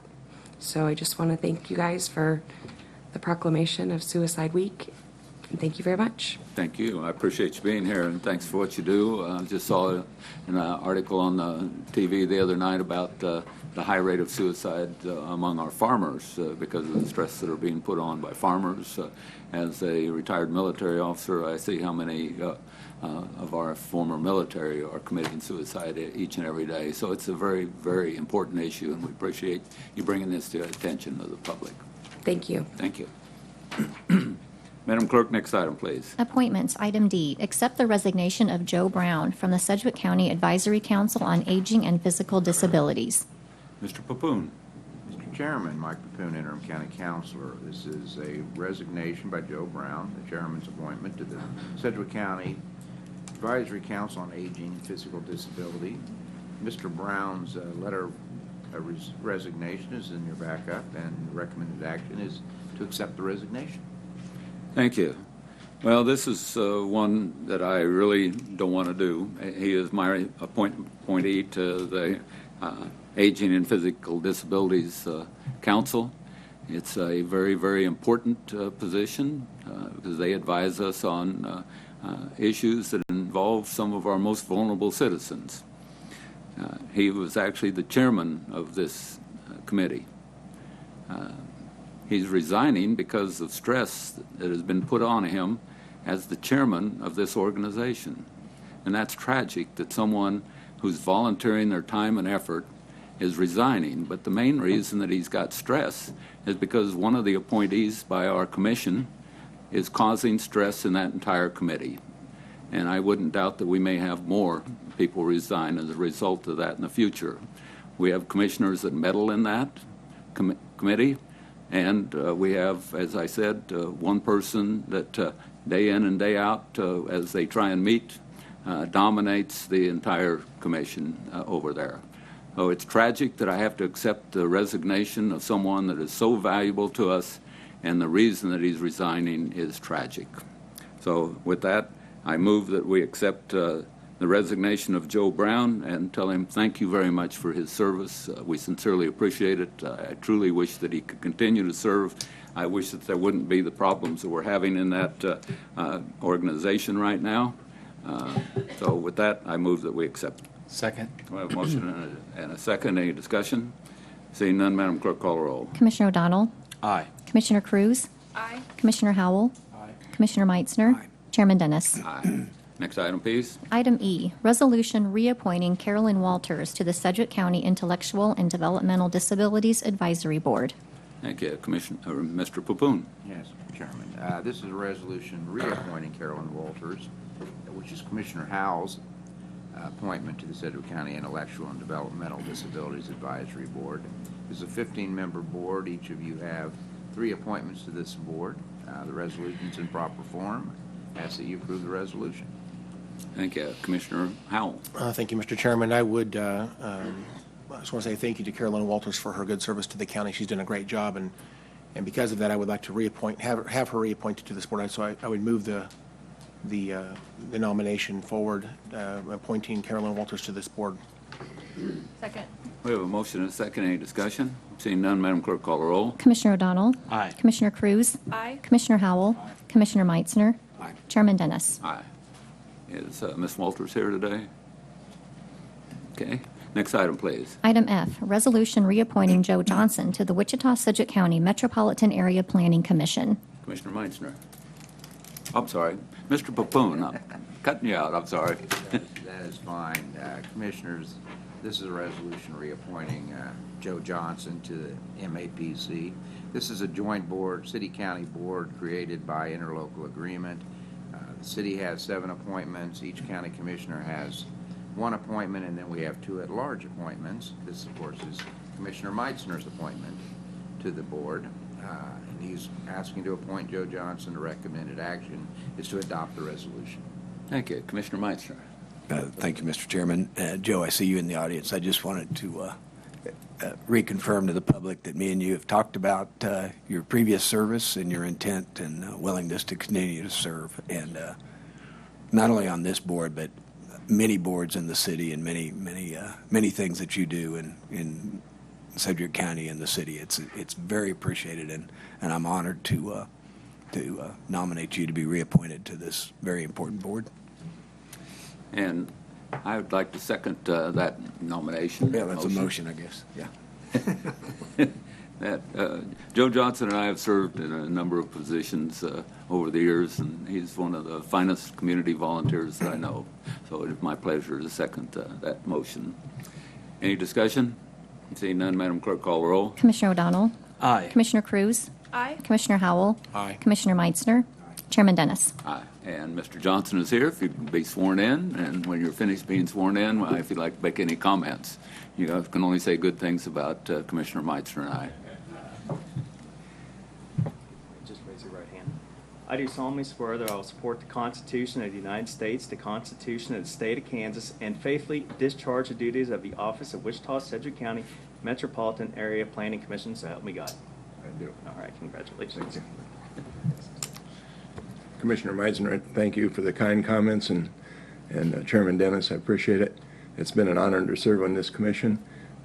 We actually have meetings longer than your commission meetings a lot of times, as you know, Mr. Dennis, from personal experience. And I think it's very valuable. I'm glad we have a combined city-county commission, and I think it's a good model for the future. Thank you. Very good. Thank you, Joe. And you need to sign the document here to make this legal. Next item, please. Item G, resolution reappointing Bob DOOL to the Wichita-Sedgwick County Metropolitan Area Planning Commission. Thank you. Bob DOOL is going to be filling, I'm sorry, Mr. Papoon, I keep forgetting you. Sorry. Mr. Chairman, this is a resolution reappointing Bob DOOL to the Metropolitan Area Planning Commission. As I just mentioned, the county has two at-large positions on this board. At a Board of County Commissioners staff meeting on August 20th, there was a lot of discussion on our at-large positions, and the strong consensus was to reappoint Bob DOOL to this board. That is why there's a resolution prepared as such in your backup. It's in proper form, and we'd ask that you reappoint Mr. DOOL to the board. Very good. Thank you. And now, Mr. DOOL and I have served in a number of positions also, and on the MAPC. He is a valuable member. This job, as Joe Johnson will attest and Bob DOOL will attest, is one that, as Joe mentioned, probably takes longer than this job here on the commission as the meetings progress. And so it takes someone that is really dedicated to serving in their community, because we don't pay them anything to do that. So I appreciate the fact that Bob DOOL has volunteered to continue serving, and I'd make a motion that we reappoint Bob DOOL. Second. We have a motion and a second. Any discussion? I'd just like to confirm, I'd just like to reiterate your support for Bob. And Bob, thank you for not all you do on this board, but in the community, even in our state, and possibly regionally. So you're a valuable asset for our community to have, and we are proud to have you serve on this board. And I'd like to just say that, yeah, I agree. I'm glad Bob's agreeing to do this, because I know he has a lot of things that Rosie wants him to do around the house. So this might take it away. But we're very fortunate that Bob has decided to do this for at least a few more years now. And yeah, I called him to plead him to do it again, and he graciously said he would do it. And the whole community appreciates that, Bob. I think Kelly's ready for you. No, he's not, because we haven't voted on it. Oh, that's right.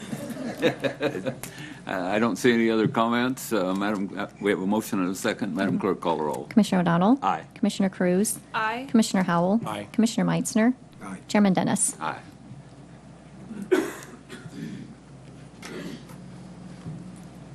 Raise your right hand. I do solemnly swear that I will support the Constitution of the United States, the Constitution of the State of Kansas, and faithfully discharge the duties of the office of Sedgwick or Wichita-Sedgwick County Metropolitan Area Planning Commission, so help me God. I do. Congratulations. Thank you. Well, congratulations, Bob. Thank you. Chairman Dennis, the commissioners, I really appreciate your support of my commitment to make fair and thoughtful decisions on the matters that come before the Planning Commission. It's been a pleasure to serve on the commission, and I continue to learn things, and again, I thank you for your support. Thank you, Bob. Thanks for your service to our community, and you need to get sworn in. Madam Clerk, next item, please. Item H, Board of County Commissioners appointment of an at-large member to the Metropolitan Area Planning Commission. All right, Mr. Papoon, I didn't forget you. Thank you, Mr. Chairman. Item H is the second at-large position to the Metropolitan Area Planning Commission. This item was also discussed at the August 20th staff meeting, and at that time there wasn't a consensus on the board at that time on who to appoint in this position. So we have prepared two resolutions, one appointing Dennis Clary, who was one of the individuals named at that staff meeting, and another resolution appointing Hugh Nix to this position. The recommended action is to discuss this among the board and indicate to us which person you want to appoint. Thank you. Commissioners? Commissioner Meitzner. Yes, there's been quite a discussion about this, and truly appreciative. I think what we learned as a commission that maybe as a board, when we have at-large appointments, where there should be, Commissioner Cruz helped me understand this even further. There should be a process that we allow people to publicly apply and submit and interview and lots of times we do staff recommendations, and sometimes we still arrive at whatever decision we have. But and I think that's a tremendous process that we should look forward going forward. I'm not sure how many general board appointments we have that are outside our individual appointment. With that, the necessity to keep this board intact and moving forward on the Planning Commission after evaluation and other information, it's important that I think we fill this role. And so I would like to make a motion that we nominate Mr. Hugh Nix for this appointment. Thank you. We have a motion. Do we have a second? I will second the motion. Commissioner Cruz. Thank you, Chairman. Thank you, Commissioner Meitzner, for explaining that. So here's something that I just really want to bring to everyone's attention. As commissioners and as a commission, we each get our own individual appointments. So I get to make my pick on who I'd like to appoint. Other commissioners get to make their picks on who they appoint. At the meeting we held, our staff meeting, it came to my attention that our previous appointee called up a commissioner. That commissioner went to another commissioner, and that's kind of how this appointment came to be. I have no issues appointing that person, but I have an issue with the process. As a body, we have 2 at-large appointments, and it wasn't even discussed. It wasn't even discussed. And that, to me, I have a problem with, because one thing that we keep hearing at Project Wichita, with the Chung Report, with every single meeting that we have, what is our #1 export? College-educated young people. Are we listening to our young people in this community? Are they leaving because they don't feel like their voices are heard? Are they leaving because they don't feel like they have a place in these boards and commissions? Probably so, because we don't even give them the opportunity. So I'm listening to our community. I'm listening to every single bit of our community, and they want diversity. They want diversity in the realm of age, in the realm of race, and in the realm of gender. And so I'm going to make a substitute motion to table this for 2 weeks, because I have some other people who have contacted me about having interest in this board.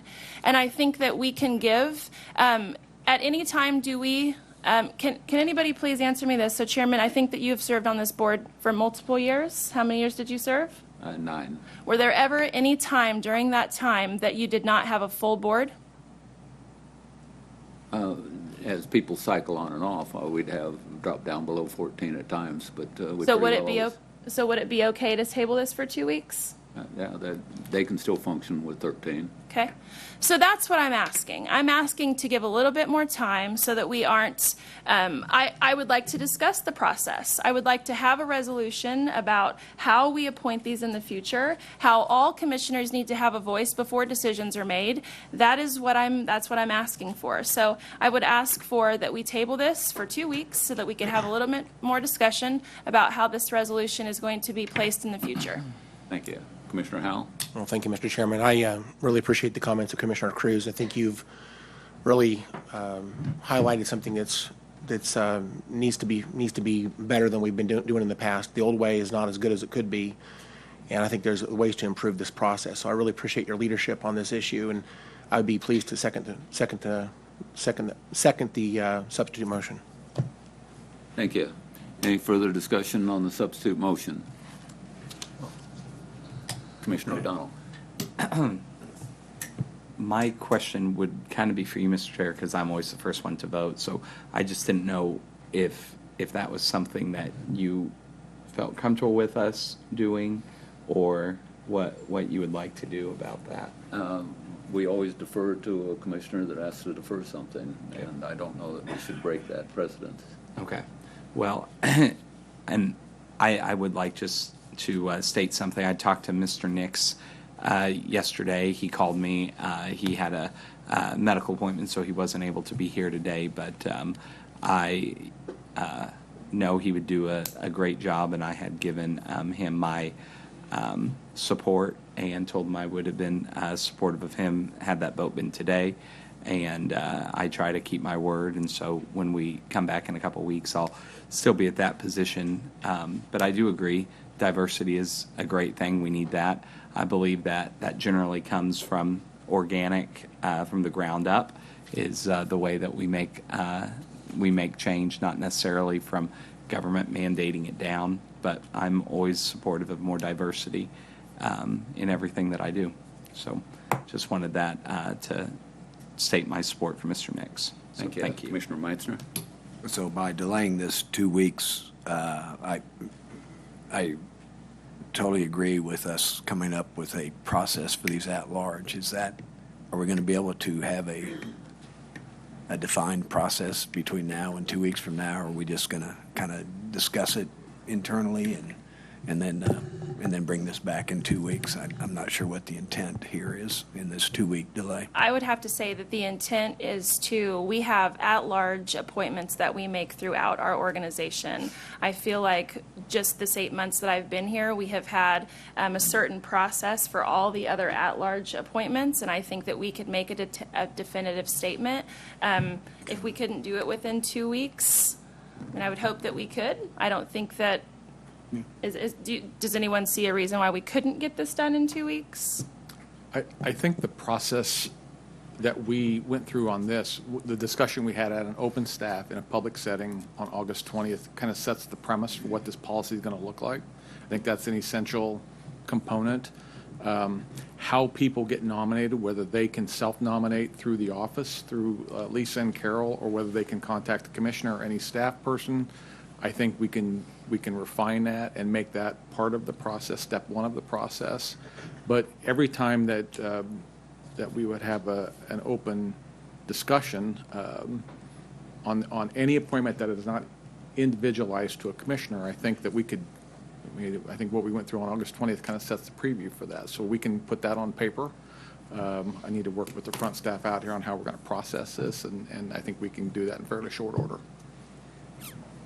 I would like that. I think it's important for the community to know that when you have at-large appointments, all commissioners should have a discussion. I brought this up. This is not how it's normally been done. And that's something that I just want to bring to people's attention, that it's important that everybody has an opportunity. That's how it is organic from the ground up, when people actually know what's available. Because right now, had I not brought this up, he would have come to you, you would have gone to him, and boom, done. That's how it was. So that's what I'm trying to make sure that we understand, that as a community, there are these things available. It's done in an open format, and that's what I'm trying to accomplish here.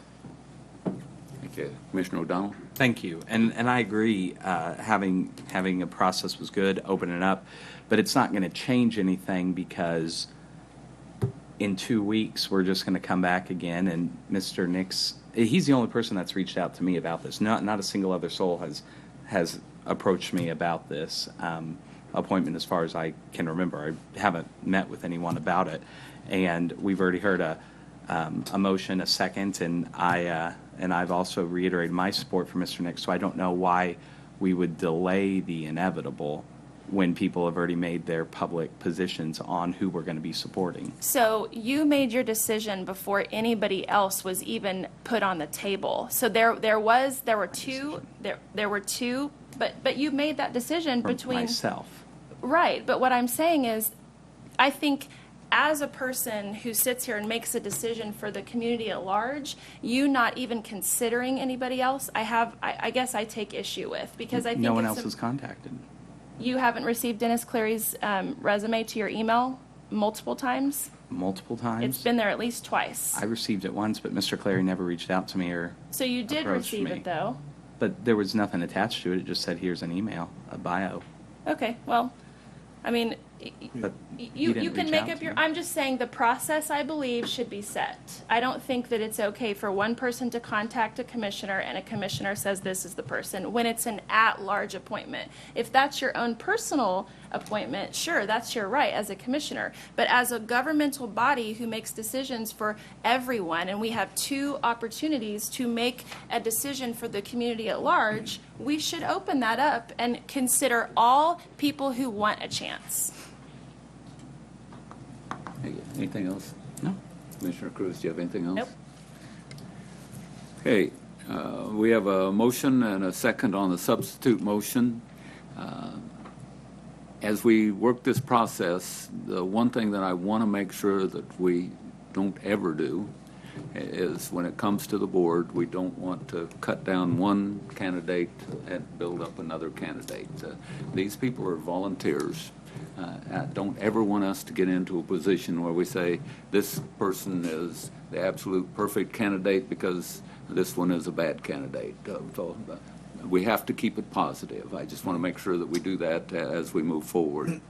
Commissioner Cruz, did you have something So else? just to be clear, I am not cutting down anybody. I think that Hugh could do a great job. I am not saying that he couldn't, but I think the process in which this came to be is not the way it should be, and that's what I'm trying to bring light to.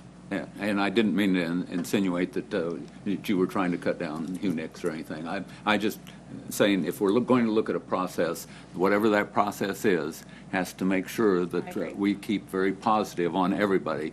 I tell you, we've got two people in the audience right now that can tell you how many hours that they volunteer to do this job. And it is probably the most important nomination that we make. It's probably the one that the people spend the most hours serving. So I just want to make sure whatever our process is, we keep that process positive. I agree. Commissioner O'Donnell? No. Okay.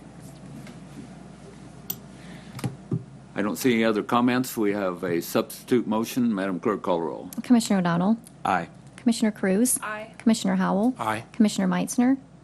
Chairman Dennis? Aye. Okay. It's going on 11 o'clock, it looks like. Why don't we take a break until 11 o'clock? I know it's only 5 minutes, but it's been going on quite a while right now. And so we're going to take a short break and be back by 11 because I'll start as soon as I got 3 people at 11.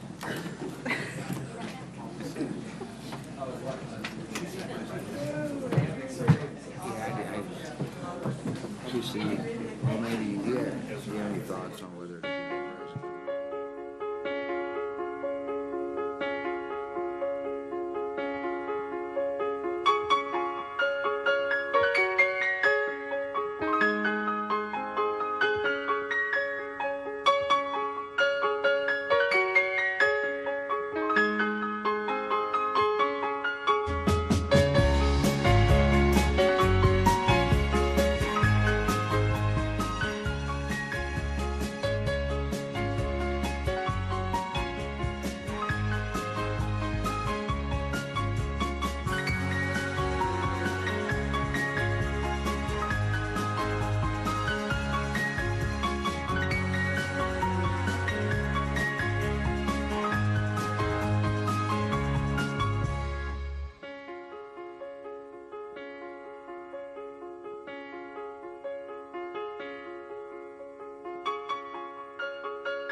morning, Chairman, Commissioners. My name is Nicole Klaus, and I am a psychologist at KU School of Medicine and a member of the Sedgwick County Suicide Prevention Coalition. And so I am here today to share with you the local suicide data from 2018, which is made possible through a collaboration with the Sedgwick County Health Department and the Forensic Science Center. So in 2018, we had 101 local suicide deaths, which is a rate of 19.66 per 100,000, and again is the highest rate on record since the Sedgwick County Suicide Prevention Coalition started tracking these rates in 2001. As you can see here, our local rates are pretty consistently higher than national rates and have been increasing faster than national rates. So we don't yet have 2018 national rates, but Sedgwick County is considerably higher than the most recent national data. Here we have the breakdown of suicide deaths by age. And so in 2017, we had seen a significant increase in our adults over 64 dying of suicide, and that number has come back down to more typical levels in 2018. But we did see increases in all age groups between 25 and 64 this past year. Males nationwide have a higher rate of suicide than females, and so about 3/4 of our suicide deaths here in Sedgwick County are male.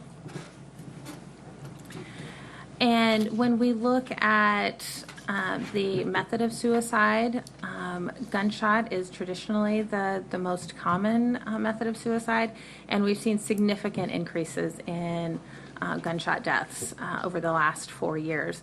And that accounts for the significant increases that we have seen overall in suicides over the last several years. Caucasian members of the community make up the majority of our local suicide deaths.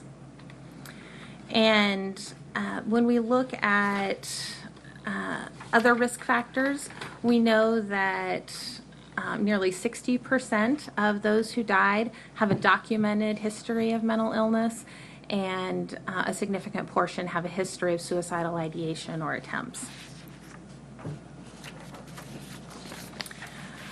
In addition, we've been able to look at known life stressors, and for all age groups, the relationship stressors are the most commonly noted in the autopsy, followed by job or financial stressors, legal stressors, and health-related stressors.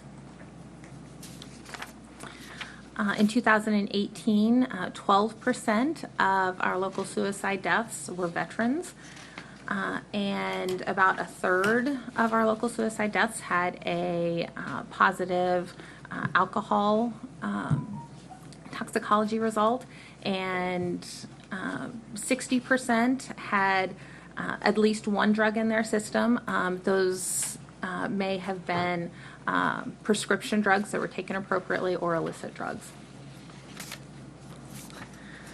And even one death is too many, and these 101 deaths in our community have affected the lives of countless others.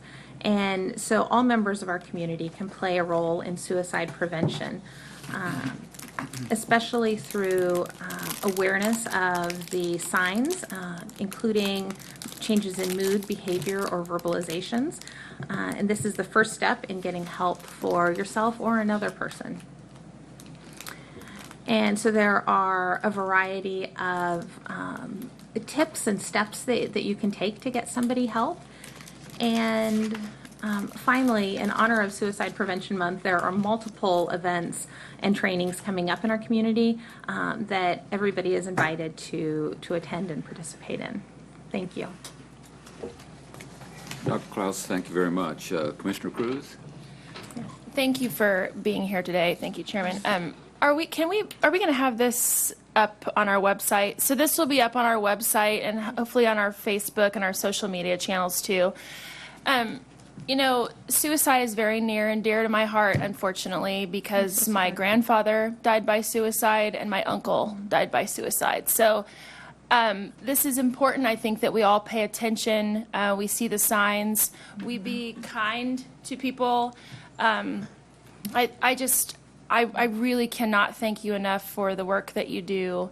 It is so tragic to hear about the continual suicides in this community, and it breaks my heart every single day, whether I know the person or not.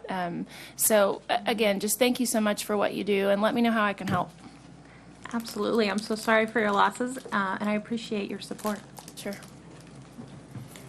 Again, Dr. Klaus, thank you very much for bringing the information to us. We've had a proclamation, hopefully between your briefing that shows what the problems are here in Sedgwick County and our proclamation, that we can get the word out and have people call our suicide prevention hotline. The Veterans Department has their own suicide prevention hotline.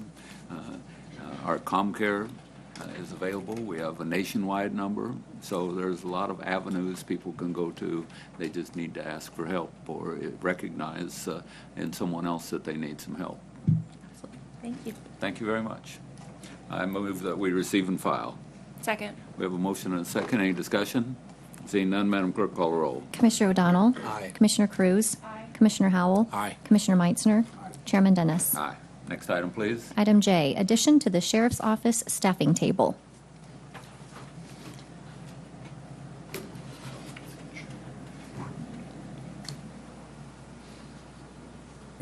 Chairman, Tom Stoltz, County Manager. The sheriff had indicated he was going to be here. This position is in addition to their staffing table that is actually coming from the DCF, Department of Children and Family. I thought it was germane to put on open agenda because it represents a great partnership between our sheriff's office and the state.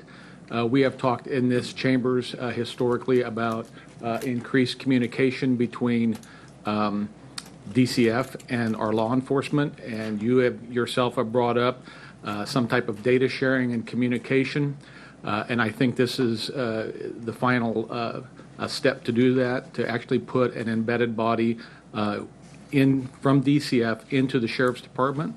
Wichita Police Department is also adding 2 positions into their organization, so now we have a direct connection between Children and Family Services and local law enforcement. So I'm sure the sheriff was held up on another commitment, so I thought I'd just present that for him. Thank you, Mr. Manager. We appreciate it. We've all been briefed on the staffing table change, the importance of it, especially with the concerns that we have on taking care of our children. So I move that we approve the addition to the staffing table. Second. We have a motion and a second. Any discussion?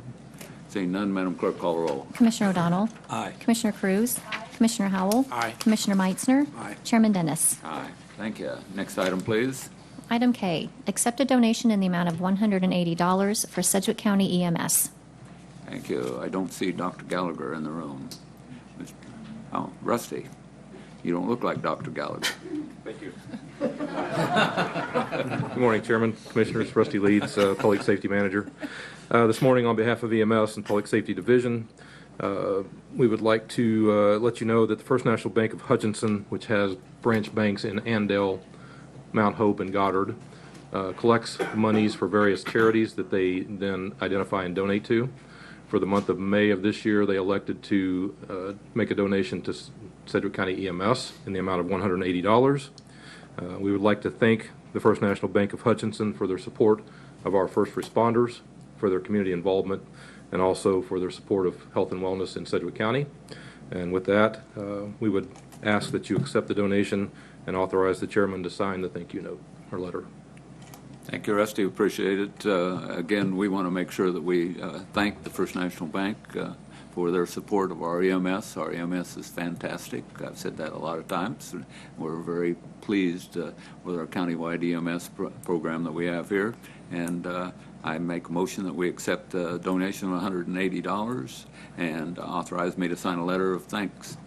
Second. We have a motion and a second. Any discussion? Seeing none, Madam Clerk, call the roll. Commissioner O'Donnell. Aye. Commissioner Cruz. Aye. Commissioner Howell. Aye. Commissioner Meitzner. Aye. Chairman Dennis. Aye.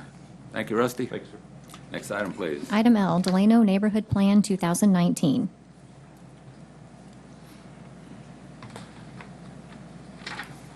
Good morning, Commissioners. Scott Knable with the planning staff for the record. The item before you today is consideration of adoption of the Delano Neighborhood Plan as an amendment of the Wichita-Sedgwick County Comprehensive Plan.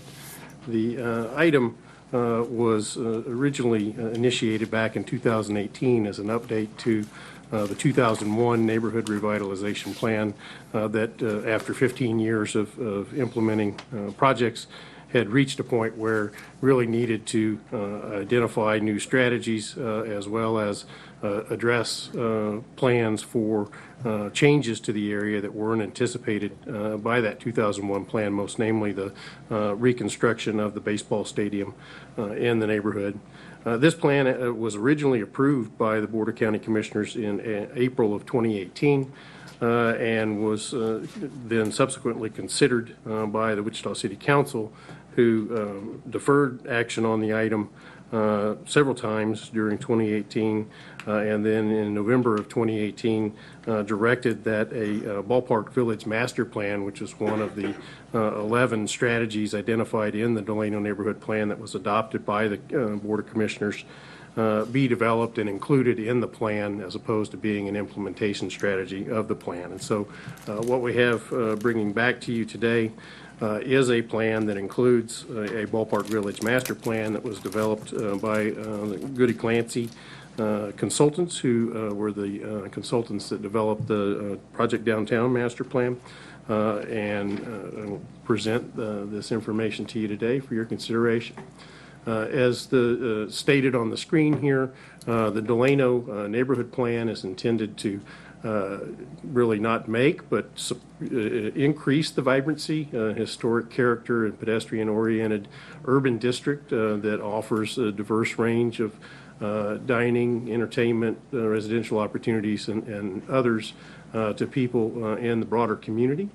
The plan itself, as I mentioned, has 11 land use recommendations that are grouped into short, medium, and long-term periods. As was stated previously, these periods are 5 years each, so the overall plan is a 15-year plan.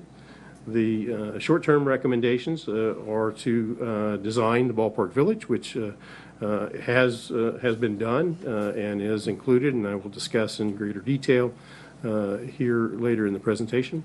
Next one is a suggestion to relocate McLean Boulevard, change it to a more pedestrian-oriented street. That also is in process. The street itself will be reduced from 4 lanes with a landscape median to 1 lane in each direction, 2 total lanes with wide sidewalks, streetscaping along the street, and then as shown in the illustration here, eventual connection to a pedestrian bridge to connect the east and west banks. The River Plaza along the west bank of the Arkansas River is another suggested plan implementation step. There have been several phases of river walk improvements, and most recently in conjunction with the River Vista project immediately north of this location along the river.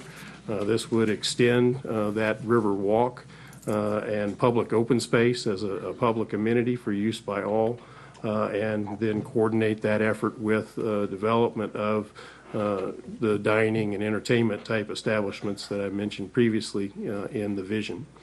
The fourth short-term strategy is to develop a multi-use path along a former rail corridor between McLean Boulevard and Seneca, just a block north of Douglas Avenue. The process to design that has been initiated and is being coordinated with developments that are intended to occur on the north side of the pathway, apartment project on the west side of Sycamore, and a hotel project on the east side of Sycamore, and the current timeline on this is that this would be completed around the same time, approximately 2 years from now. The parking strategy was mentioned by one of the previous speakers as something that the plan recommends and something that is also underway. The city is working on an overall downtown parking strategy and then is also identifying strategies that relate specifically to the baseball stadium and its impacts on the community. And I'll show you an illustration here in a minute that shows how that plan is coming to fruition.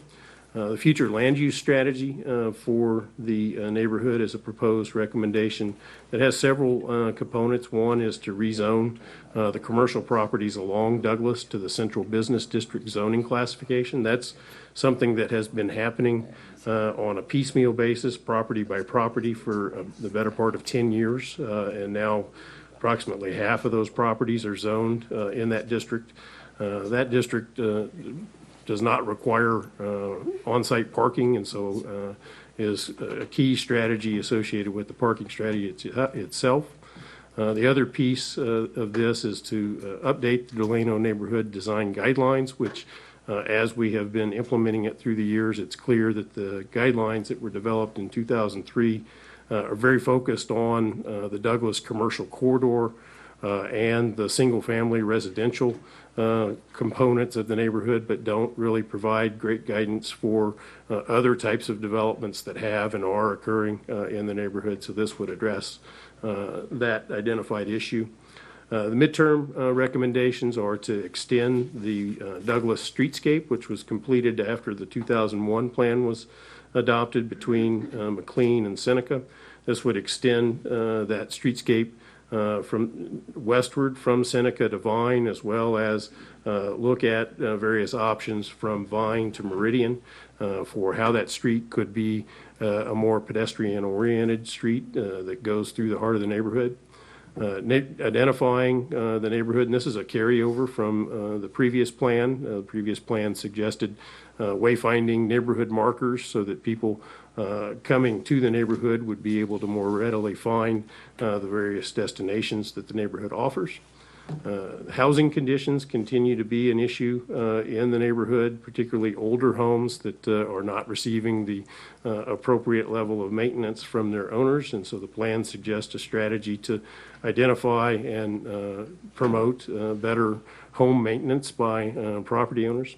The pedestrian bridge, we had a presentation about that today, and the strategy of the plan is to do exactly what the gentleman suggested, is to go out for public input, and I think entering that input into the Riverfront Legacy Master Plan that was a suggestion is a good one, because obviously this pedestrian bridge connects those two areas.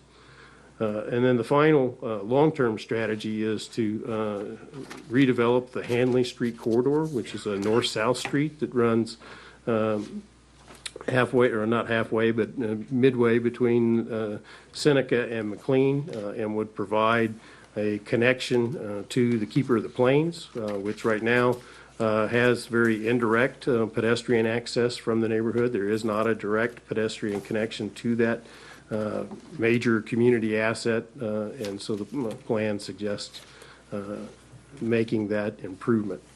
The Ballpark Village Master Plan is a plan to create a signature destination on Wichita's riverfront, which of course is anchored by AAA baseball stadium that's under construction now.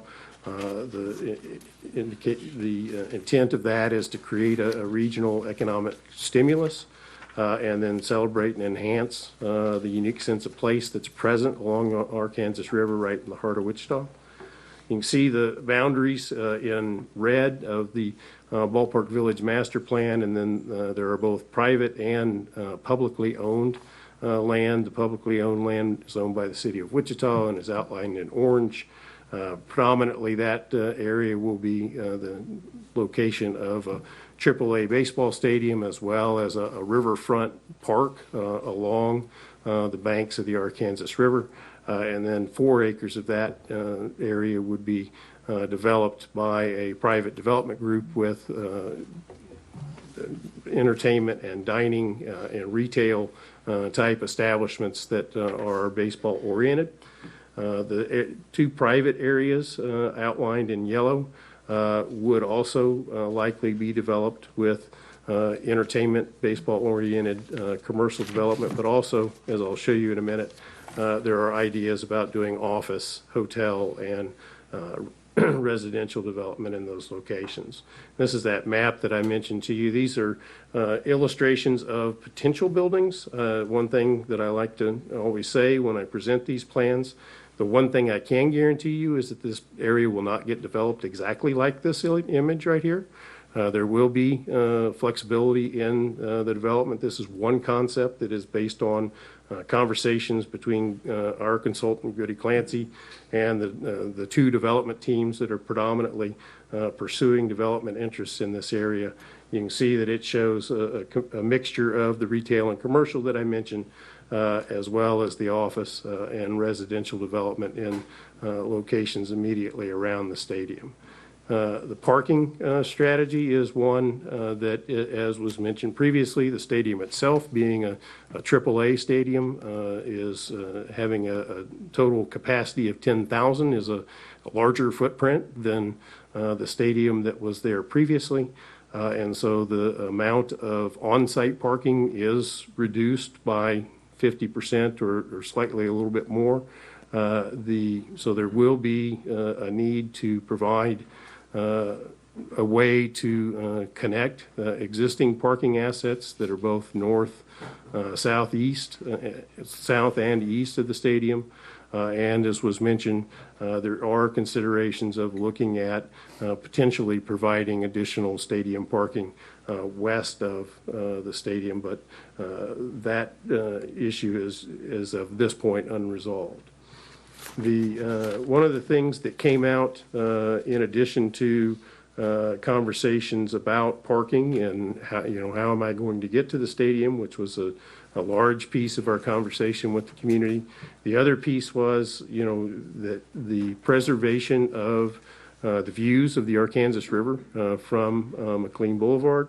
And so you can see here that the plan is that there would be no structures built east of McLean Boulevard, north of the new Texas Street extension,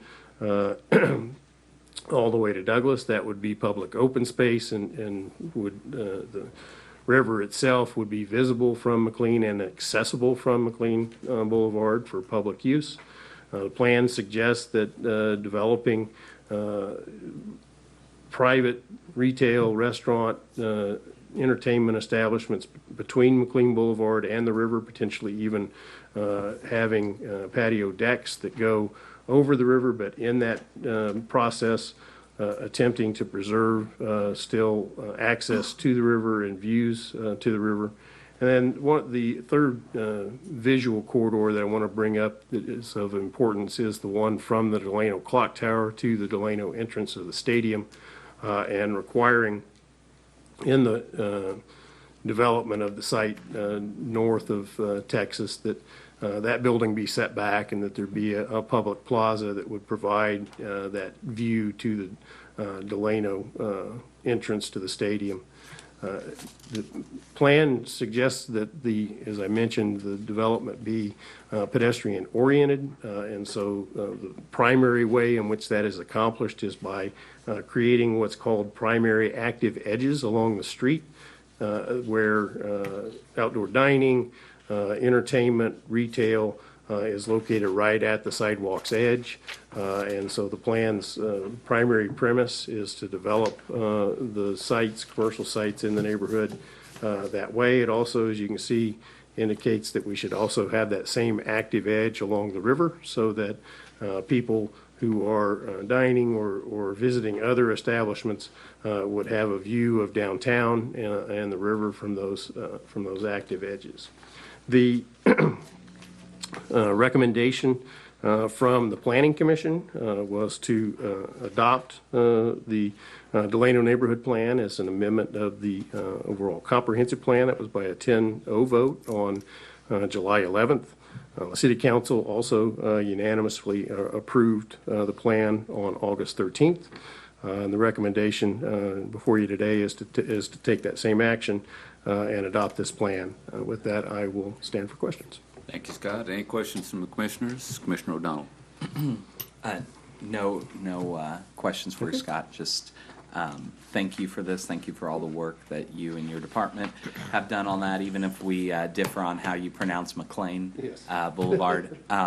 But no, it's really been fun. I know Commissioner Dennis will probably go out for a public vote here, and I know Christopher already spoke. I don't know if there's anybody else from the neighborhood before I make the motion, Mr. Chair. Thank you. I don't see any other comments. We did have some public comments earlier. If there's anyone that didn't have an opportunity that would like to speak on this agenda item, now would be an opportunity for you to speak on this agenda item. Seeing no one, Commissioner O'Donnell. All right. Well, thank you, Mr. Chair. I look forward to continuing to support the Renaissance. When I was elected to the City Council, actually on the same day Commissioner Meitzner was, back over 8 years ago, Delano was beginning transformation. What we've seen now has truly been remarkable over the last 8 years. The addition of the ballpark is going to be spectacular as long as we get the parking issue fixed, which was brought up earlier today. But it's going to be spectacular, and I couldn't do it without the group of citizens that care so deeply, like Christopher, like the people in his group, Vincent that we heard from earlier, Nancy Lawrence, who does the St. Patrick's Day Parade, which brings out well north of 10,000, almost 20,000 people now for 2 years in a row. It continues to grow at unprecedented levels. We're just seeing a lot of momentum there, and it's very exciting. And with this addition to the comprehensive plan, I know that Delano's going to be even better in the next coming years. So with that, Mr. Chair, I move that we authorize you to sign the adopted resolution and instruct the county clerk to publish this resolution in the official newspaper for the Delano neighborhood plan. We have a motion. Do we have a second? Second. We have a motion. Yeah, and it should have been an easy one. I'm excited about the Handley Street corridor going to the. That's why Yeah. I'm seconding this. Thank you. Well, Yeah. I love the Handley Street corridor is great. Yeah. Very good. We have a motion and a second. The reason that we're actually hearing this issue is because it's part of the comprehensive plan for Wichita and Sedgwick County. And as such, both Wichita and Sedgwick County need to weigh in on it. We are good partners with the city of Wichita. I hope that they're good partners with us when some of ours come up before them here in the very near future. So as a result of that, I don't see any other comments. No other comments, but I forgot to mention Candace Talty with Delano United, because I mentioned everyone else, so Candace as well. Very good. All right, we have a motion and a second. Any further discussion? Seeing none, Madam Clerk, call the roll. Commissioner O'Donnell. Aye. Commissioner Cruz. Aye. Commissioner Howell. Aye. Commissioner Meitzner. Aye. Chairman Dennis. Aye. Next item, please. Item M, renewal of a grant in the amount of $1,300,000 for emergency crisis stabilization beds from the Kansas Department for Aging and Disability Services. Good morning, Jane. I'm Joan. Sorry, it's been a long morning. You need to share some of the coffee that Commissioner Meitzner keeps drinking all morning. Good morning, Chairman, Commissioners. Joan Tammany with ComCare. I have the Crisis Center contract on the agenda, but I'd like to take a few moments just to emphasize that September is Suicide Prevention Month. But in addition, you heard the proclamation that the week of September 8th through the 14th is Suicide Awareness Week, and then on September 10th is World Suicide Prevention Day. So a big month with regard to suicide prevention, education, and awareness. You had the proclamation and you had the report from Dr. Klaus during the month. It's really important that we keep communicating because it's a big issue in our community, and we know that talking to persons who are struggling with suicidal ideation as well as family members provides relief and is a critical element of prevention. So with over 100 deaths daily in the United States and more than 100 deaths by suicide in our county last year, it's important to know the warning signs and to be there when somebody is suffering. It's well documented that talking to somebody who is experiencing suicidal ideations actually provides relief for them. And it's a myth if people believe that talking about it will escalate the rate and risk of suicide. So ComCare has a community crisis center for anyone that can call 24 hours a day or walk in. In addition, we offer the mental health first aid and assist trainings to the community. Training is designed to help community members learn the warning signs and how to intervene. We also have partnered with law enforcement and emergency services with the Integrated Care Team pilot that just hit its 1 month celebration mark. We have a partnership with USD 259 for early intervention services in 24 of their schools and are working to get signed contracts with Valley Center and Mays as they're part of the expansion for the mental health intervention teams. And we're also working on a partnership with Goddard to place a clinician in their high-risk school to increase access to mental health services in their natural settings for youth. We're also adding 6 new positions to our crisis program in 2020 as granted and allowed in the budget process by the commission. And finally, along with the sheriff, Ascension Via Christi, the Substance Abuse Center, and ComCare, we're founding members of the Substance Abuse and Mental Health Coalition here in Sedgwick County and all serve as officers on that coalition. So these are just a few of the things that ComCare is doing to help in the fight against the increasing rates of suicide. So during Suicide Prevention Month, ComCare is also partnering with Communications and KWCH for an ad campaign. We're having commercials that will air on either end of a large number of newscasts through the month. I think we have over 220 airings of those bookend ads, and we also got digital print and some other stuff that will talking about suicide and people asking for help when they need it and people providing that help when people need it. There's the other community activities as well that both Shauna and Dr. Klaus spoke to. So with that, each of you has a packet. I encourage you to wear the ribbons and the bracelet and the pins to help us celebrate Suicide Prevention Month and to get the word out. The colors are purple and green, and you'll notice on some of the small little button pins that there's a semicolon, and if anybody asks what that semicolon is, it's an indication that that person may have a pause in their life, but their story isn't complete, so they keep on living. Okay, so with that, let me get to the scheduled business. The agenda item you have before you today is our annual Community Crisis Center funding grant from the Kansas Department of Aging and Disability Services.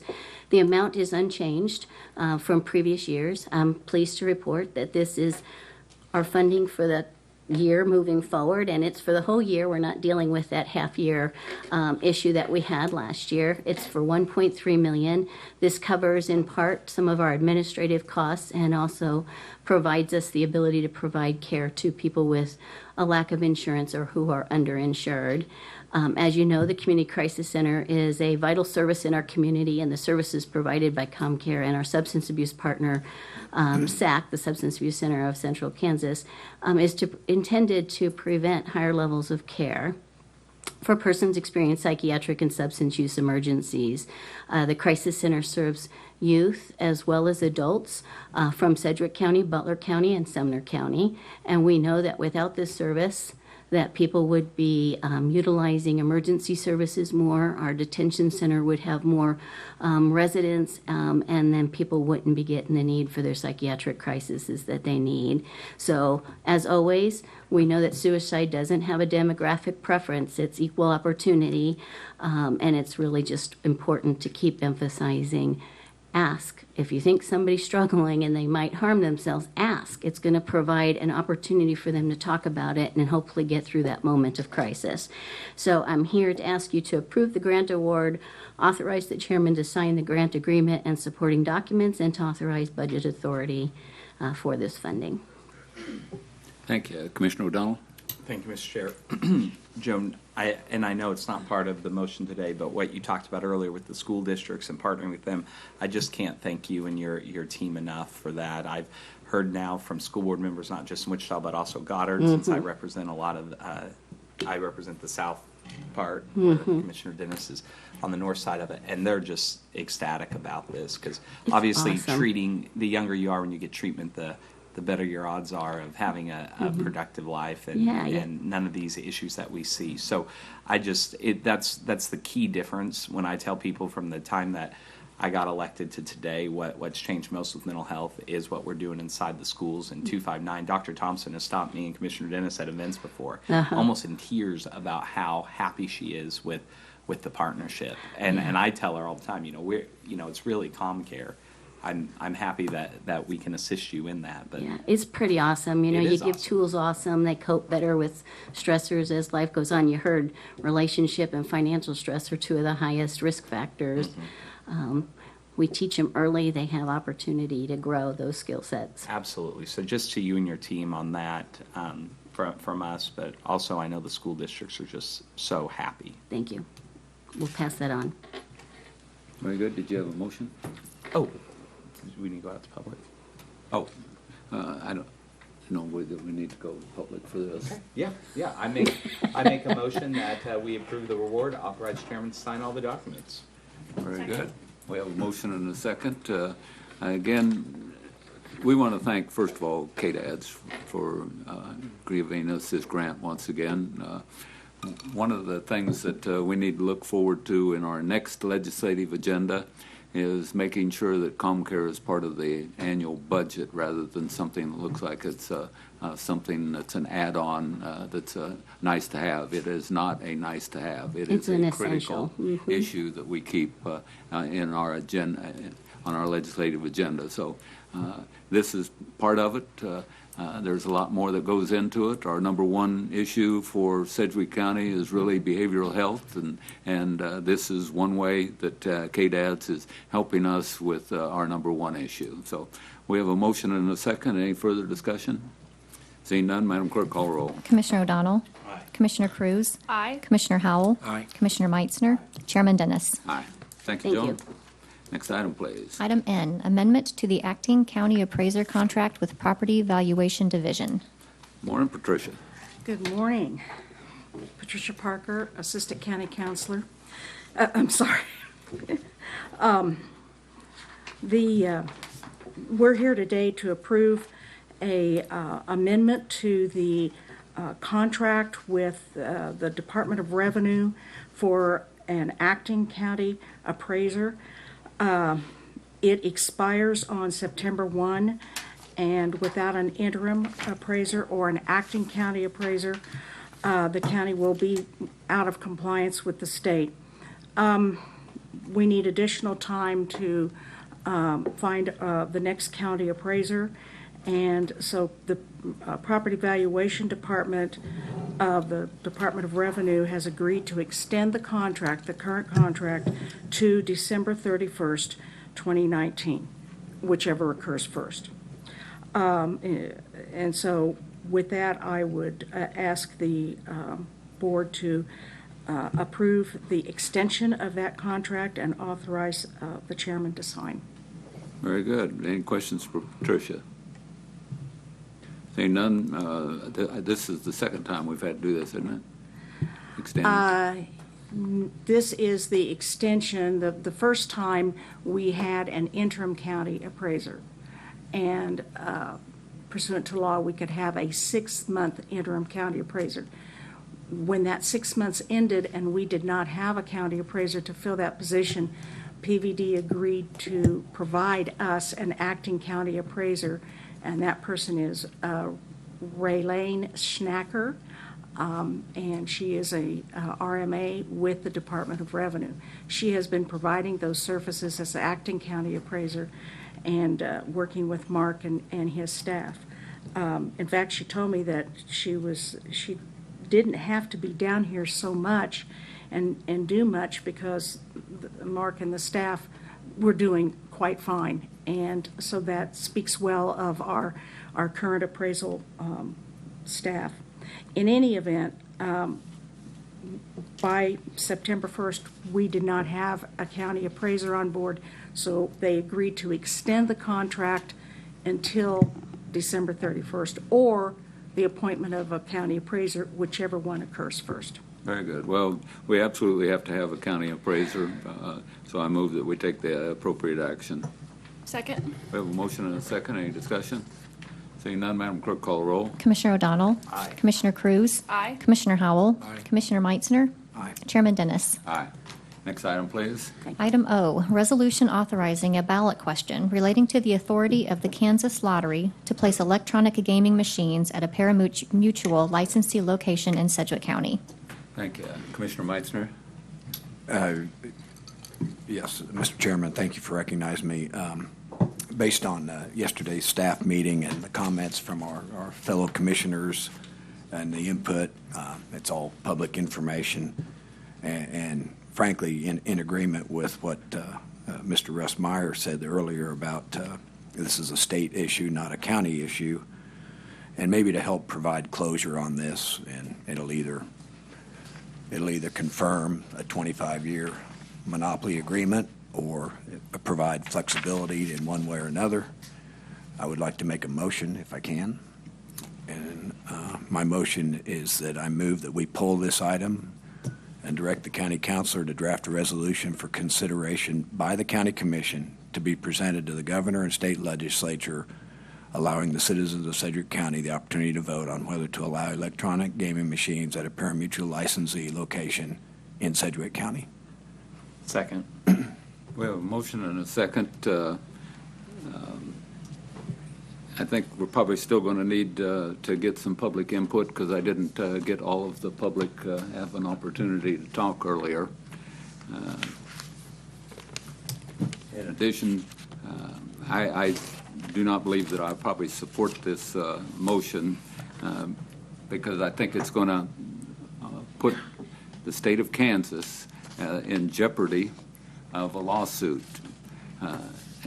So I would love to be able to table this and move on, but adding the stipulation that we send something to the governor and the legislature asking for an opportunity to vote, I believe that if the legislature goes that direction, and we just received a letter from the Attorney General yesterday saying that basically if the legislature takes that action, that they're going to be in jeopardy, and the Kansas taxpayers, and I'm a Kansas taxpayer along with a Sedgwick County taxpayer, I believe that the Kansas taxpayers are going to be in jeopardy. So two things we'll do. First, Commissioner Meitzner wants to speak again, but then we'll open it up to the public, and then we can have more discussion on this. Commissioner Meitzner?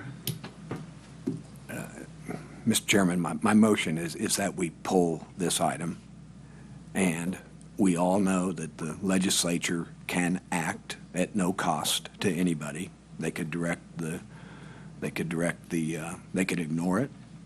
They could take action. They could adjust anything under the current model. They could direct the district attorney to go to the courts and get a clarification. All this would provide finalization and closure to this item, and it would never have to come up again. It either comes up or it would never have to come up again until 2032. I'm not. That's my motion. That's my explanation. I don't. This has nothing to do with lawsuits, from what I perceive. It's just a request for legislation to opportunity to consider it and to act on it. Okay. I appreciate that. It doesn't address the Greyhound issue on animal cruelty issues that have come up, and I think that if we're asking our legislature for the opportunity to vote, and I think that jeopardizes the state of Kansas. But as I told all the folks earlier that I would give them an opportunity to speak at this point in time. So at this point in time, I need to go back and honor that. And Matthew Bergman was prepared, and so I think he's probably still prepared. And Commissioner Meitzner, do you have something before Matthew started speaking? Well, I'd like to make a substitute motion that we pull this item. Hey. And as you said, I can't remember what word you used earlier. You're hoping it would go away. So I'm going to make a motion that we pull the item.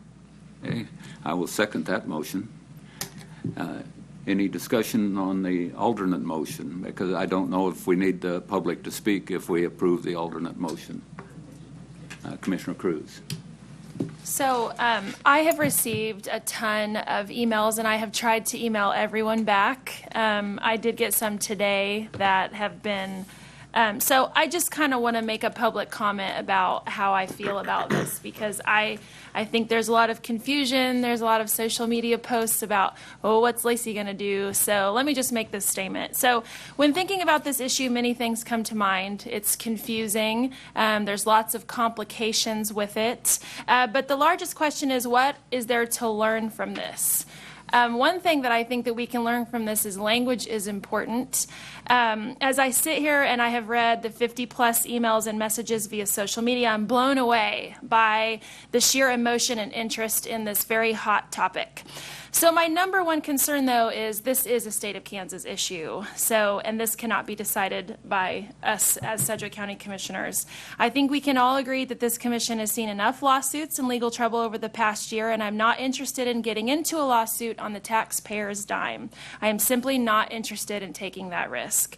I am also not personally in favor of gaming or dog racing. I just wanted to make myself loud and clear so that people know where I stand on this issue. I am, however, regardless of my personal feelings about gambling and dog racing, I am always and will be always in favor of letting people vote. That's where I stand. Thank you. Any other discussions? Commissioner Howell. Thank you, Mr. Chairman. I'd just like to echo the comments of Commissioner Cruz. I think she very eloquently articulated some of my own feelings, and I think the biggest concern for me is putting the taxpayers at risk. I think that the contract means something. You don't willingly go out there and break a contract, whether you like the monopoly or not. This is really a state issue. If the legislature would act and they did something that opened this up in some way that didn't create liability to taxpayers or to Sedgwick County, then I think we have something to talk about. But as it sits right now, I think the risk is extremely high.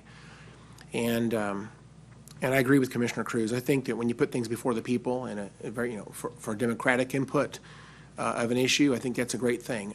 If there's going to be a convention center, for example, for the city of Wichita, I implore them to put something like that magnitude on a ballot and let the people speak. And so we have opportunities that will be coming up. I assure you there will be things on the ballot in the future. And when those really big issues are identified, we ought to, as leaders of this community, lean towards putting those kinds of binding resolutions on the ballot so that people can direct their government. So with that, I support the motion to pull us from the agenda, and I appreciate the conversation. Thank you, Chairman. Thank you. Commissioner O'Donnell. Thank you, Mr. Chair. Yes, I support pulling this from the agenda. Like Commissioner Cruz, I am also not a supporter of gaming. In fact, seeing Donna Lippold out here in 2007, I worked with Donna on the no casino vote, and it was obviously very effective. And my whole family, everybody's opposed. I'm probably one of the few people that have traveled to Las Vegas, and I never put a quarter inside. Well, you don't even have quarters, I guess, anymore in slot machines. And when I go down to Kansas Star Casino, I go down there for the shows or to have dinner, and I don't know if I've ever put money in a slot machine down there when I've gone to see things. So I do not support gaming, but I do support figuring out ways to let people vote if that's something they care about. I trust the voters of Sedgwick County. I believe in them, and if there are opportunities in the future to allow them to vote on something, I will absolutely always lean towards that. If I'm going to make an error in judgment, I want to make an error in judgment in support of allowing people to vote versus not allowing someone to vote, if those are my two options. So I appreciate all the discussion that we've had.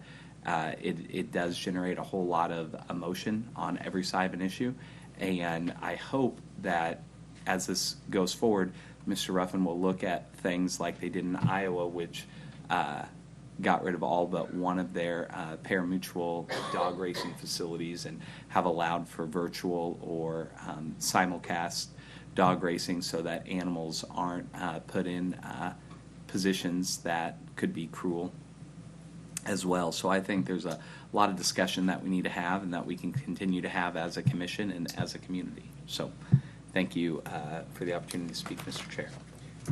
Thank you very much. As we wind this up, first of all, I want to really thank all the people that came today to speak. I appreciate that. I know some of you didn't have an opportunity to speak because it's not going to be something that we're going to vote on. We have Representative Berquist in the audience. I should have recognized him at the beginning of the meeting, but he's signed up to speak today, and I just wanted to make sure that I recognized him. He and his colleagues in Topeka are the ones that really this is an issue for. They're the ones that are going to have to make the decision whether or not that something changes in this. It has never been a Sedgwick County issue. I've never felt that it was. Several people I think we need to thank, first of all. We need to thank the public for being so vocal and for listening to, for giving us an opportunity to listen to them. I want to thank very much all the emails. I've gotten probably 20 or 30 I noticed on my phone this morning that I haven't had time to respond to. I try and respond to every single email. Thank the public. Thank the folks that came to see us personally. I do believe that we need to give the public an opportunity to vote whenever that they need to tell us what their needs are. But when we give them the opportunity to vote, we need to make sure that we have the authority to do that. But finally, the most important people I want to thank are our four commissioners besides myself, because this was a fairly contentious issue as we went through it. And the main thing that we need to make sure that we do here, and I think we do a very good job, I don't think they do a very good job in Washington, D.C., but we still, we listen to each other, and at the end of the day, we respect each other, and we do it in a very civil manner. And that, I think, is probably a hallmark of what we do here from the bench, is try and do this in a very civil manner. And at the end of the day, when we walk out of here, it's not winners and losers. We are all working for our community to make it better. And so I want to thank each and every one of our commissioners for working through an issue that's been very trying. Again, thanks for all those. I apologize for those that, especially Mr. Bergman, who I've called up twice, and he hasn't got to speak once. But thank everyone. So with that, we have a motion and a second. Any further discussion? Seeing none, Madam Clerk, call the roll. Commissioner O'Donnell. Aye. Commissioner Cruz. Aye. Commissioner Howell. Aye. Commissioner Meitzner. Aye. Chairman Dennis. Aye. Thank you. Public, thank you for being here. Next item, please. Item P, report of the Board of Bids and Contracts regular meeting on August 29th, 2019.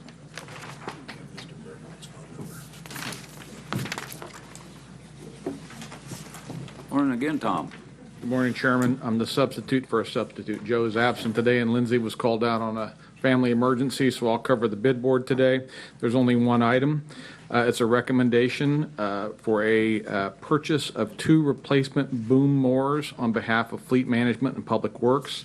The recommendation is to accept the best proposal from ATMAX Equipment Company in the amount of $365,692. I'll answer what questions I can, and Mr. Spears can answer the technical questions. Thank you. Any commissioners have any questions of either Mr. Spears or our manager? Seeing none, move to approve. Second. Motion and a second. Any discussion? Seeing none, Madam Clerk, call roll. Commissioner O'Donnell. Aye. Commissioner Cruz. Aye. Commissioner Howell. Aye. Commissioner Meitzner. Aye. Chairman Dennis. Aye. Next item, please. Consent agenda. Good morning again, Commissioners. Recommend approval of consent items Q through Z on today's agenda. Very good. Move to approve Quebec through Zulu. Second. We have a motion and a second. Any discussion? Seeing none, Madam Clerk, call roll. Commissioner O'Donnell. Aye. Commissioner Cruz. Aye. Commissioner Howell. Aye. Commissioner Meitzner. Aye. Chairman Dennis. Aye. Next item, please. Legislative issues. Any commissioners? Well, I'm sorry, Mr. Papoon. I keep forgetting you. I'm sorry. Thank you, Mr. Chairman. I was just going to remind the commission and the public that we have a group of legislators touring Sedgwick County on September 9th, primarily to look at the mental health systems in Sedgwick County, including our own mental health crisis center. And other than that, I don't have anything else. Okay. Any questions from commissioners on legislative issues? Seeing none, Madam Clerk, next item. Other. Any commissioners have anything for other? I want to remind everyone about Jubilee this weekend. In addition, there is a football game on Saturday afternoon out at WSU. So please go out and support the historical black colleges on their football game. It's the first, hopefully, annual. And the game starts at 4 o'clock out at WSU. So please attend that. But I know about 6 o'clock we've got Jubilee, so about halftime-wise, some of us probably be leaving the ball game, heading over to Jubilee. But those are the most important things that I know that are coming up. In addition, Mr. Papoon already talked about some of the legislative dinner that we're going to host here at the Interest Bank Arena coming up. The other thing that most of the commissioners are going to be gone next week. That's why we don't have a meeting next week, because we have a city-to-city trip to San Antonio. And that city-to-city trip has got several components, but one of them is behavioral health. So I know that several of us are going down specifically to take a look at what San Antonio is doing for behavioral health. So if you are looking to come to a meeting next Wednesday, you'll be pretty lonely because we won't be here. I don't see anybody else has anything for other. No need for an executive session on this. Therefore, I'd like to adjourn the regular meeting of the Board of County Commissioners and call to order the Fire District Number 1. Madam Clerk, next item. Roll call. Commissioner O'Donnell. Present. Commissioner Cruz. Commissioner Howell. Present. Commissioner Meitzner. Chairman Dennis. Present. Next item, please. Public agenda. Does anyone have anything for public agenda for Fire District Number 1? Seeing nothing, next item, please. Consideration of minutes. Item A, fire meeting minutes of August 21st, 2019. Commissioners, everyone's had an opportunity to review the minutes from August 21st. Move to approve. Second. We have a motion and a second. Any discussion? Seeing none, Madam Clerk, call the roll. Commissioner O'Donnell. Aye. Commissioner Cruz. Aye. Commissioner Howell. Commissioner Meitzner. Chairman Dennis. Aye. Next item, please. Executive session. Okay. Mr. Meitzner, do you have a motion? I don't have a motion. For executive session. For executive session? Oh, yeah, where is it? Thank you. I move that the Board of County Commissioners, sitting as the governing body of Fire District Number 1, recess into executive session for 15 minutes under the justification of consultation with an attorney on matters that would be deemed privileged under the attorney-client relationship in order to discuss an employment claim against Sedgwick County Fire District Number 1. And that the board return to this room from executive session at, looks like 12:15. Second. Any discussion? Seeing none, Madam Clerk, call the roll. Commissioner O'Donnell. Aye. Commissioner Cruz. Aye. Commissioner Howell. Commissioner Meitzner. Chairman Dennis. Aye. We are recessed until 12:15.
just the basic fire knowledge that I got was really how much further I can push myself physically and mentally than maybe I ever thought I could before. I've learned so much. One of the great things about being in the academy here at Sedgwick County is that we have a great opportunity to learn with so many different people. The hardest part for me was probably adjusting to actual fire scenarios. That's the first time I've ever been in a situation like that where it was actually hot. We had to get up a slide so we can get a flag, a class flag, and it took us 3 tries, but we finally came up with the plan and able to get it. We all came together as a team. To get everything done, we worked really good together. All the guys we have, they're great people.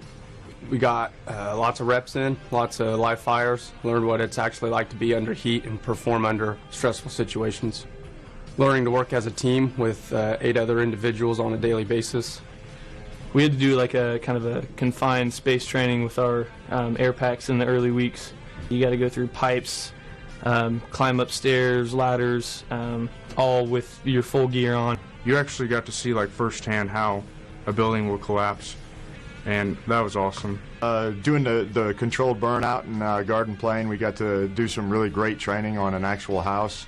That's training that's hard to beat.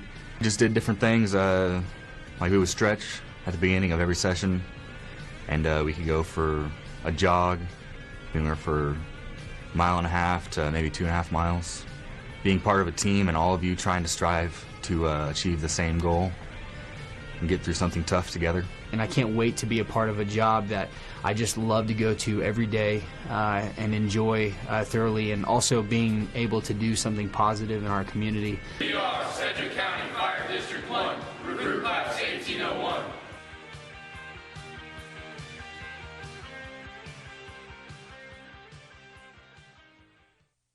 Hello, I'm Sergeant Crafton with the Sedgwick County Sheriff's Office. Did you know that your first DUI offense can cost you up to a $1,000 fine and an automatic 6-month suspension of your driver's license? Last year alone, there were nearly 2,000 alcohol-related accidents. Of those, 25% resulted in an injury or a loss of at least 1 life. 1 in 4 occupants in a DUI-related accident are either injured or killed as a result of the collision. All DUI accidents can be avoided. When you go out for the evening, plan ahead. Use ride sharing, have a designated driver, or call a family member for a ride home. Buckle up, get a ride home, and don't drink and drive. Welcome to Sedgwick County Division of Corrections. Come join our team. We have an extensive range of facilities and programs. You could work with either adults or juveniles. We have job opportunities at the Juvenile Detention Facility, Juvenile Residential Facility, Juvenile Intake and Assessment Center, Home-Based Supervision, Juvenile Field Services, Adult Field Services, Adult Residential and Work Release Program, and Criminal Justice Alternatives. My name is Trey Davis, and I'm an intensive supervision officer. I'm on the high-risk team for probation, so I meet with my clients weekly. I help them get jobs, help them get into treatment, make sure they're attending treatment. I go to court for them if they're in jail. I'm basically the middleman between my client and the judge. I do love my job. I like meeting with my clients. It's rewarding when they complete probation, when they get off successfully. It's fun to see them grow into people of society that are successful. My name is Ana Aguilar, and I'm a correction worker at JDF. I supervise the kids on a daily basis. I hold them responsible for their expectations every day, issuing out discipline when they don't follow through with their expectations, and I try to build rapport with them. Always wanted to work with kids directly to try to make a difference in their lives. My name is Samuel O'Bain. I'm a senior correction worker here at Juvenile Detention Facility, helping our people, helping our kids, helping out, troubled youth, and, just getting a good impact out of them with all my experience and all the backgrounds that I've acquired. It takes somebody special to work in this department, and you got to be ready to make a positive change in people's lives because they're going to be back in the community. Our mission is to provide a continuum of evidence-based correctional services in our community, which promotes public safety and accountability while supporting positive behavior change in an effort to reduce recidivism. Sedgwick County offers a competitive benefits package: health, dental, and vision insurance, Capers Retirement Plan, 457B Pre-Tax Retirement Plan, dependent care and medical flexible spending accounts, vacation leave, sick leave, and 10 paid holidays. Come join us. Come join us. Apply now. Go to hrepartners.com for more information on job functions.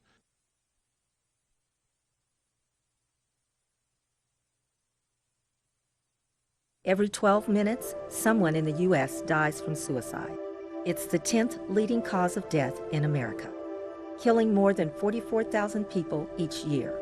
Truth is, most people thinking about suicide don't actually want to die, but need help staying alive. When I felt suicidal, I came to the Community Crisis Center, a 24-hour resource center for mental health assistance and suicide prevention, where I spoke with a therapist and discussed my feelings. By providing face-to-face interaction, it was determined I be admitted to the Crisis Observation Unit for crisis treatment planning, to work with a case manager to come up with a plan to ensure my safety. Clinical staff are ready to help. They are always friendly and supportive, going above and beyond to help me if I begin having increased urges to hurt myself. With the encouragement and support from the Community Crisis Center, I am currently 323 days self-harm free. Educating yourself and others on the warning signs can play a crucial role in saving someone else's life. If you or someone you know is contemplating suicide, take it seriously and get help. Call the Community Crisis Center today at 316-660-7500.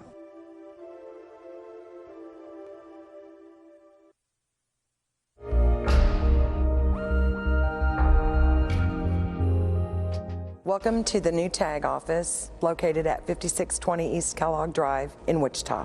This space will be a lot larger. We will have a total of 25 clerks working in this location. We will be able to provide better efficiencies to better serve our customers. In this location, they'll be able to do any ADA transactions, registration renewals, and title work. So you will not be able to get your driver's license here. But the other addition is the Kansas Highway Patrol is not going to be located in this location. The 3 satellites that we are consolidating are at the Brittany Center at 21st and Woodlawn. The other one in Wichita is located at 21st and Mays Road behind Dillon's at Chadsworth Shopping Center. And then our third one is in Derby, located at 212 Greenway. We felt that as a managerial decision, it would be better to combine those 3 offices into one larger office after we've seen such great success at the 2525 West Douglas tag office. It's going to reduce some staff time. It's going to reduce stress time. It's going to improve morale, and it's just going to be better for the citizens overall. I know all the small towns would love to have their own tag office. So what we're working on right now is a possibility of getting a kiosk solution. Johnson County has got them in their tag offices, but I don't know if theirs is the solution that I'm looking for Sedgwick County. I've been working with Kansas Department of Revenue on some different options, but it'd be very limited to where we could put those kiosks. So that's why we're going to do a request for proposals, see what other options are out there to get us the best fit at the best price for our county. You can renew by mail or via the ICANN app. Customers are welcome to go to the office at 2525 West Douglas. I also highly recommend not waiting until the last day of the month to come. That's when we seem to always be the busiest. We always have been, we always will be. One of the best things that we've ever implemented in Sedgwick County is the online virtual waiting system, QLIS. You can go out to the county website and you can get on via any kind of electronic device.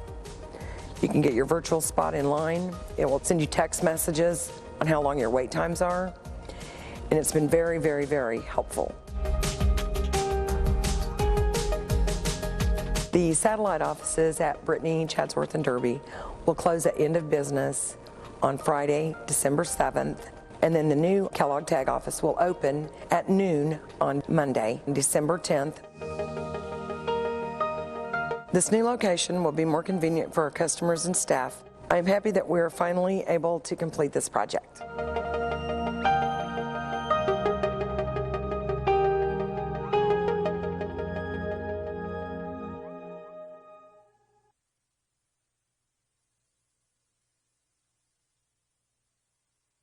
I want to welcome everyone to this very important event that's involving our EMS. Our EMS is something that I am very proud of in Sedgwick County, and have fought hard to make sure that we keep it the premier organization that it is, and it's one of only a handful across the United States that is fully accredited. Post 8 was originally came into service in 1991.